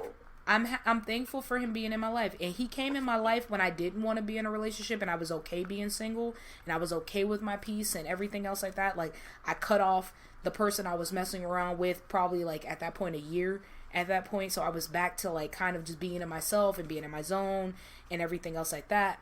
But ultimately, I turned around and I met somebody at a time where I was like, you know what, I'm okay not being in a relationship. I'm okay being by myself. And then this man turned around and disrupted all that. And I wouldn't change anything. I wouldn't redo anything at all. I mean, don't get me wrong, I'd probably fight a little bit harder, and I would have probably never given him his key back and just decided to move in with him when he initially asked me. But I don't regret anything. Everything happened the way it needed to happen. And even to this point where this breakup is, it happened the way it needed to happen. And it's a bigger picture. There's something that's going to happen. My guides are telling me I just need to let it happen. Yeah, just like, you know what? I'm going to just let the universe handle the things that need to. Because people come in when they need to. The bond that me and my uncle have, I didn't meet my uncle until I was about 7, 8. Because my mom didn't bring my mom didn't bring me around her brothers and sisters, her brother and sisters until, like, no, I wasn't 7, 8. We were in Florida at that time. Because I think you came down to visit in Florida. I think you... Yeah, I was probably around, like, 13, 14 at the time. Yeah, and I think we just moved down when I was, like, 8, 9. 10... Yeah, it was a little after 9/11. So we moved to Florida. So it was like a year later we moved to Florida. And then you came down with Tracy. So yeah, I didn't meet my uncle until I was like a old, like preteen. And like we became like the coolest of friends. I would have thought he would have been closer to my younger brother. Nah. Thick as thieves. That's my twin, my older twin right there. And the thing is, like, I even asked him the other day, I was like, if me and you wasn't niece and nephew, like, why would you still go to bat for me? He's like, because of the bond we have. Like, you have a way with forming bonds. That's why the people that you have in your corner are so willing to go to fucking hell and back for you, is because you do everything with the purest of soul, and we know that everything comes from you is pure soul and heart. I have my asshole moments, I do, but I still love hard, and I would literally give the shirt off my back, and I'm still super pure with my love. A little too pure. As you should. A little too pure sometimes. I'm still very forgiving, even if I shouldn't be, a lot of times. And I think that's why people think that I'm naive. I could still read you, 100%. Will I still, be nice to you? Yes, because that's just who I am. Now, like I said, when it comes to my ex, if he was to come back and see if it could fix our relationship will probably never be the same. But if he can be mature, enough and come to me saying that, hey, I realize I fucked up and I really want to work this out, and I'm not saying it's going to be perfect immediately, and admit that, and then say, I want us to work and I'm willing to put in the work and effort, then maybe I will consider. I won't jump on it immediately. It'll be more or less, I will just like, you know what? You want to grow, you want to heal. Because you can bring a horse to water, but you can't make it drink. So, I can't tell you when you're ready to heal. I can't tell you where you got me fucked up. But I can tell you when you're ready to get to that point of wanting to heal, I can give you the resources that you need to heal. It may not work for you, but I will find you other resources if that first resource don't work. That's the whole thing that I tell people. I may not be a safe place for you, but I will help you find a safe place for you if you can't find one. And if they really want to find one, they'll do the research. Exactly. To find this shit. And the thing is, sometimes people are in your life away and when they're supposed to be. There's certain bonds that you create with people. And even then, with the bond I created with him, I don't think that bond's going to die anytime soon. But I'll tell you like this. I will tell you like this. Ultimately, life is too short.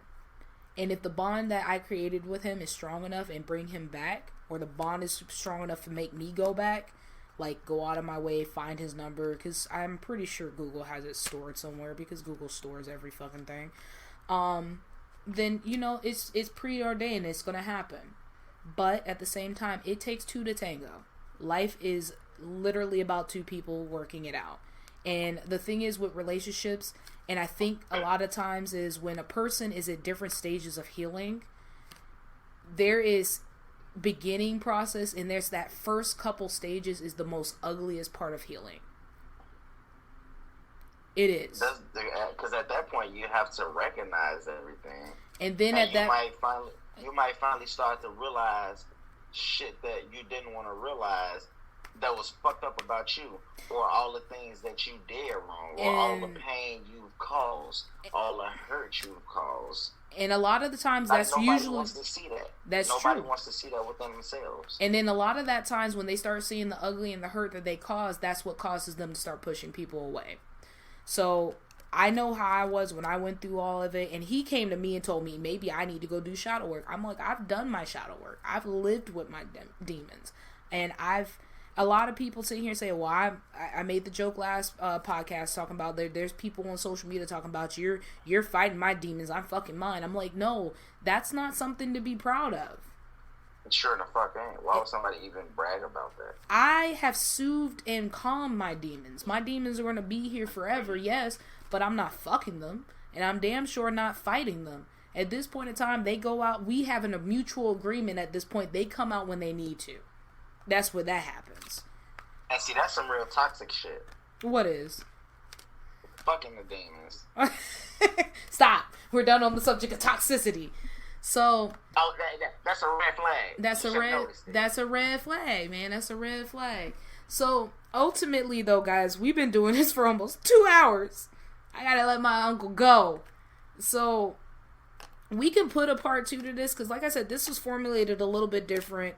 And I did give people an opportunity to ask questions. So I will do it again. I'll probably have him back on the next episode, which is the second Friday of next month, which that would be the 10th.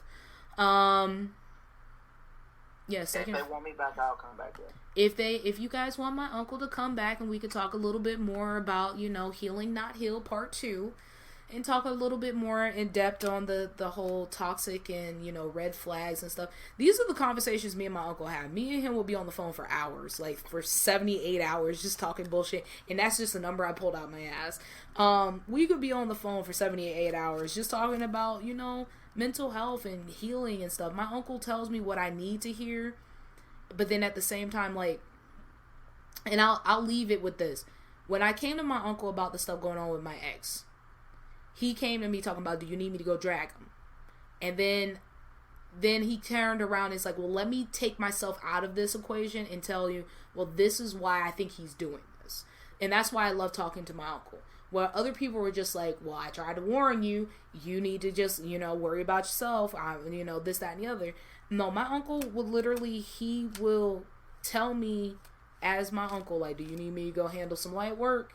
And then he's like, well, you know what? This is why I think he's doing it, because I think he's being a dumbass, and I feel like he still cares about you, and it's a whole fucking lie, because how the fuck nobody loves you? Like, I have a lot of people who claim they never loved me, but then later down the line was like, damn, I really fucked up with you.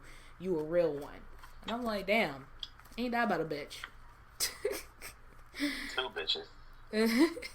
But, a fat one at that. Oh my goodness. So, my uncle has a mouth on him, guys. But if you guys really want him to come back, by all means, I can bring him back. He is a very insightful person. He's still healing himself. We, again, are on 2 different levels of journey. We're on 2 different things. And like I said, healing is a revolving door. Ultimately, if you guys take anything from this episode, that healing is a revolving door.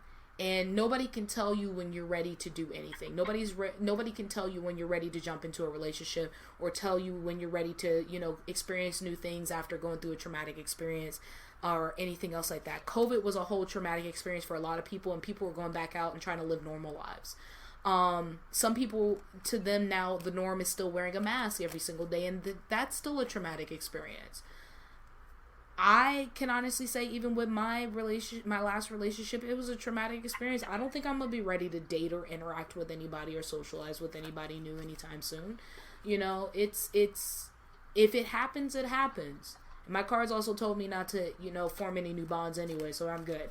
At least for a while. They told me not to form any new bonds in the next 2 months. So I'm gonna just leave myself to myself and, go out and catch flights and enjoy my life. And enjoy experiences and moments, because I can honestly say that's something I learned from my ex. Is like living in the moment. I spent so much time worried about my future that I stopped appreciating my moments. That's deep. Yeah. And the thing is, like, it takes healing. It's like I had to sit down and really appreciate the good things that came from our relationship. And the few photos that I still have on there, I'm like, I want to get rid of them, but for the life of me, I can't, because they're happy moments. They're very happy moments. They were some of the most happiest moments I've ever had in a long time. And I can honestly say my family saw the difference, that I was the happiest with him that I have been in a long time. Even with any of my other relationships, and sorry to my ex-husband if he ever listens to this episode, even with my ex-husband, my family said that this is the happiest they've seen me in a long time, even like since before my ex-husband. So and if you get rid of those photos before you really want to get rid of them, you're trying to force it. You're trying to force a heal that. And I'm not ready to, and that's the reason why I haven't. And like I said prior, I used to sit here and just look at photos long enough, so much that it would make myself sick. So that wouldn't be healing for me. I want to let them go when I'm ready to let them go, versus forcing it where I don't have it. It's out of sight, out of mind. I haven't even gotten rid of the photos of his kids. His kids are still the background of my phone. They're still on my watch. Like, I love his kids so much that, like, that's just where I'm at, because them kids didn't do nothing wrong. They don't deserve my hatred or anything else like that, because I legitimately thought they were my kids. They're on the background with my god kids. So that just shows who I am as a person. And I mean, y'all can judge me for it, and honestly, only God can judge me. Whatever God's up there, whatever deity you want to, my ancestors can judge me. But that's why my heart is pure, and my heart's always going to be pure, because I do everything with pure intent. And if I didn't care for anybody, you would know, because I will tell you I don't care. But if I do care, I'm not going to stop caring. So it's knowing yourself, knowing what your limitations is, what you're willing to do and what you're willing to go through. And healing is a slow process. Healing is slow for it's a process for anybody. Why do you have to come and bring a comment in, and I'm about to close out? We've been doing this for 2 hours and 5 minutes. And if I continue answering questions or responding to stuff, my uncle's going to add more insight, and this will never end. You got to get the people what they want, though. I know. But here, so guys, let's ask you this one last question, though. Well, she said she's made a statement saying that healing is a slow process. Healing is different for every single person. Some people say, "Well, I got over them by getting under someone else," but are you really healing? No, hell no. Are you really healing? You just blocking the hurt. That's all. Or some people sit here and like they lose a family member and they're like, well, no, they're in a better place. But have you cried or mourned over them? Probably not. That's like people going to drink. Oh, I'm going to go drink away my sorrows in the bar. This, that, and the other. And honestly, at the end of the day, I honestly feel as though that healing is about each person. And again, I'm going to re-quote it because the Kendrick Lamar album has been on my fucking head all week. Kendrick Lamar literally said it else. I grieve different. Everybody grieves different. Everybody processes different. And literally, I had somebody ask me, what is the adequate amount of time to have sex with someone else after being in a relationship? I'm like, everybody's different. For me, I went 4 years without being in a relationship. I went a whole 2 years without fucking someone else.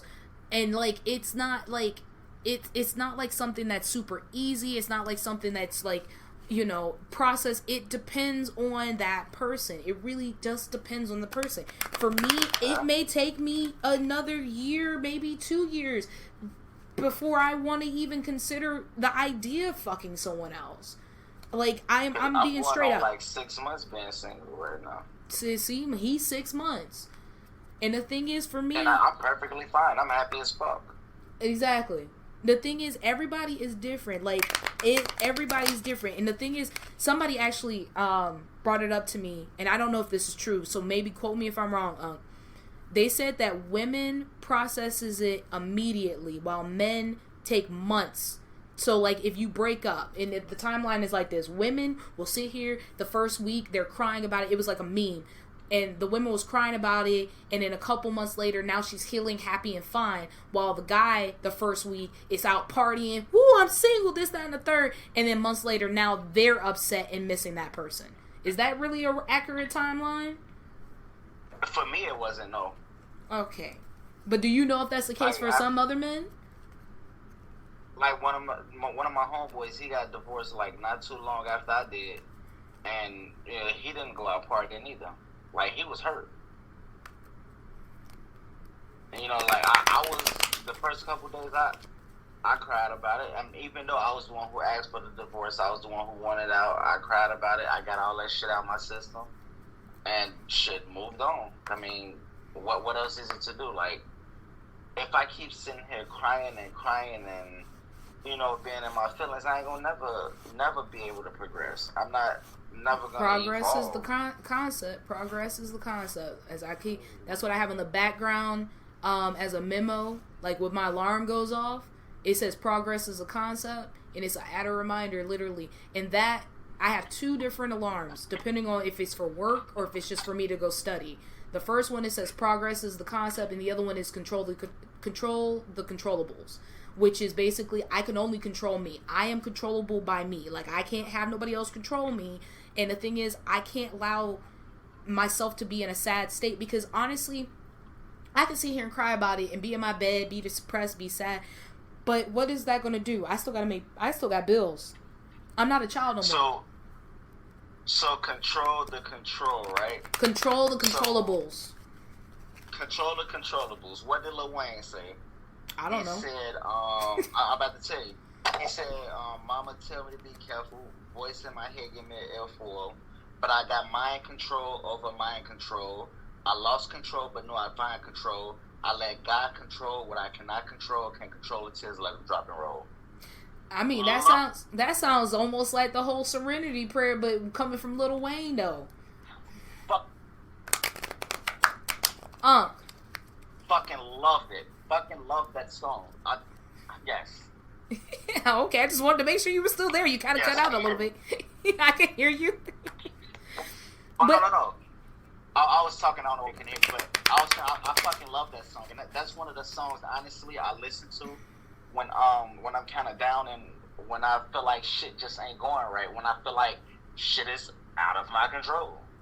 So the question I have is this. Is like, is there, for people who are healing, is there like a go-to thing about like relationships? And is there a go-to, like, no, not a go-to thing for relationship, like, is there a go-to song? Like, do people like randomly, like, for those who are healing? Because for me, I have a go-to playlist. Like, when I'm in a mood and I want to get out of that bad mood, and it's not like the traditional, I'm gonna listen to, like, city girl shit, but like, fuck that nigga. No, I don't do that. I listen to, ironically, and don't judge me, but my friends who know, they know, and my family who knows, they know. I listen to Prince. And I listen to... There's nothing wrong with that. And there's nothing wrong with that. I listen to Prince. I listen to Prince because the fact of it being, Prince has been my go-to savior other than Linkin Park when I was going through all the shit that I was going through as a kid. So for me... Yeah, go ahead, I'm sorry. For me, I took music that helped me go through a traumatic experience as a child, the abuse in the household that I was in, and I used that to remind me that I was in a worse space younger than I am as an adult, because the shit that I've gone through as an adult doesn't nearly equate to what I've gone through. That shit could have killed me versus the shit that's going through now. So So for me, it's definitely that song that I just quoted the lyrics for. Don't Cry. That's one of the songs I go to. Another one is Lil Wayne again. Let It All Work Out. And for me, it's that song because that's the song when he talked about how he tried to kill himself. And for me, that song it tells me like somebody always got worse problems than you. Somebody always in a worse situation than you. Like, get your shit together. Oh, I love you too, Kim. You got to be up for work at 4 a.m., but I know you had to show some love. I mean, by all means, if you want to share and you want to go ahead and, send some love out, because at this point, we're going almost like 2 hours and 30 minutes, because me and my uncle just had these conversations on the regular. I know. We're going to end it in a little bit, I guess. But, no, I get it. And could we also know that I'm wearing a Prince shirt, by the way? This is, Prince and the Revolution, because, Purple Rain was the shit. I'm just saying. Hey, you know that was. I'm saying. But you have your albums that you go to, and you said the second one you go to for what reason? No, I said the first one was the one that I read the lyrics for. The second one was the one that I was just saying about him, talking about him attempting to kill himself, because that lets me know that it's somebody always out there who's worse off than you. Somebody who always got, more mental health issues than you do. And the last one is We Win, Lil Baby and Kirk Franklin. Love that fucking song. I'm gonna go ahead and tell you like this. There is a lot of songs out there, and honestly, for a person who is not Christian, I do listen to a couple of Christian like groups because some of their lyrics resonate to like kind of give me some power.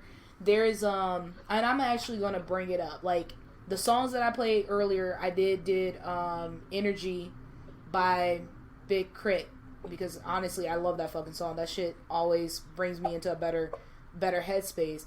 And then of course the new Kendrick Lamar album really has been putting me in a good headspace, because honestly, rich nigga, broke phone, try to keep the balance, I'm staying strong. Like he literally was talking about, getting some therapy. But I have an album that I have a playlist called my Loving Life playlist. And that playlist has a variety of like Kirk Franklin and the song called I Love My Life, which are reminding me that, tomorrow's not given. Like as a person who has had suicidal thoughts and suicidal ideologies, again, like there's a difference. I realized that in my life that now that I'm loving life, I don't want to leave life. So it reminds me that tomorrow is not guaranteed. That I can literally be taken out tomorrow, and I just don't get it. I'm still here. And I lost my uncle. My uncle's probably about to give me a call back in like 2 minutes. But ultimately, let's see if he'll call back. Ultimately, I sit here and I tell people like this. And you're back. I got disconnected for whatever reason. Because you didn't love me. It's okay. I love you with all my fingers and toes. You know what? Fuck your fingers and toes. Anyway. That's some shit. Ultimately, though, my playlist has a variety of stuff that just helps me feel empowered, and it's not like city girl stuff. It's just stuff that reminds me that there's other people out in the world that is like worse off, or they're going through the same things and they're making the most out of their lives, and they're trying to promote people doing better and getting their lives together and getting their mental health together, and like, hey, look, I'm not perfect. And the thing is, it's like we don't understand that there's other people out in the world that are going through the same things that we're going through. There's people going out in the world that's going through things that are worse than us, and it's constantly reminds me that now that I'm loving my life, I'm loving the good, the bad, the ugly, and everything in between. That, yes, life is hard. Yes, life is shitty. But you know what? At the same time, I'm happy to gone through the things that I've gone through. I'm happy to meet the people that I met. Exactly. And the thing is, the people that I've met, I'm fully happy that they're there. Like, I wouldn't change who I am for the world. Like, I met people in the industry I'm in now as a flight attendant, I have met so many people that they say that I'm so kind, and I just show kindness to everyone because the world is ugly enough. When I came to the point of going from being a person full of hate because of the shit that happened in my life versus the person who has love, I realized that I can be mad about the things that happened in my life, or I can realize that there's other people going through the same shit, and the love that I wanted and compassion that I wanted, I can give to someone else who may need it. Because I don't know what they're going through. They could have gone through the same thing that I've gone through and not get that love and compassion like I did. And I remember how it felt when I kept telling people this is what's going on and nobody heard me. So even when I'm in the air, I know people are traveling for different reasons. It could be good reasons, it could be bad reasons.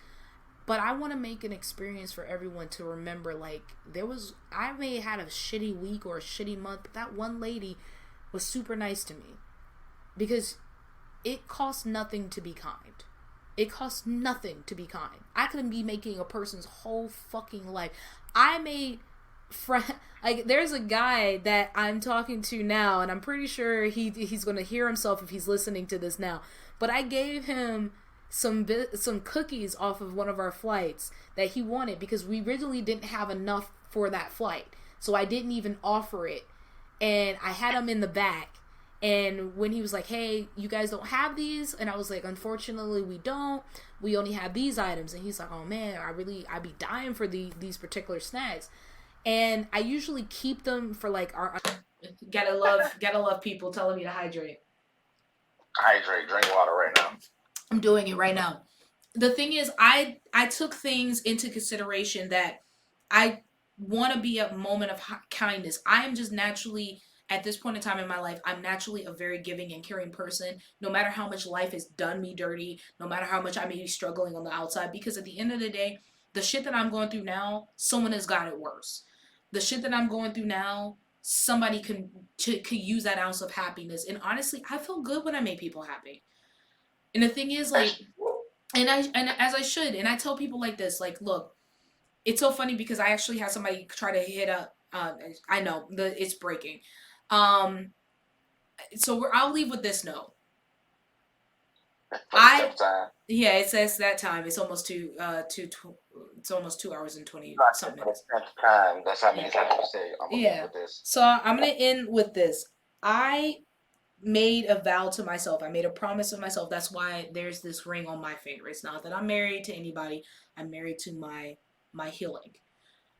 This was a ring I bought myself in my marriage, and the first ring that I got, I was able to sell. The second one, unfortunately, which is the one I bought that caused a down spiral into my marriage, is the one I can't seem to get rid of. I blessed it, I changed it, and I changed the reason why I wear it. I wear it because I made a promise to myself that I will continue to heal in this process of my life. And this is a promise to myself. So that's why I wear it on my ring finger, because it's a promise to myself, which marriage is essentially a promise to another person.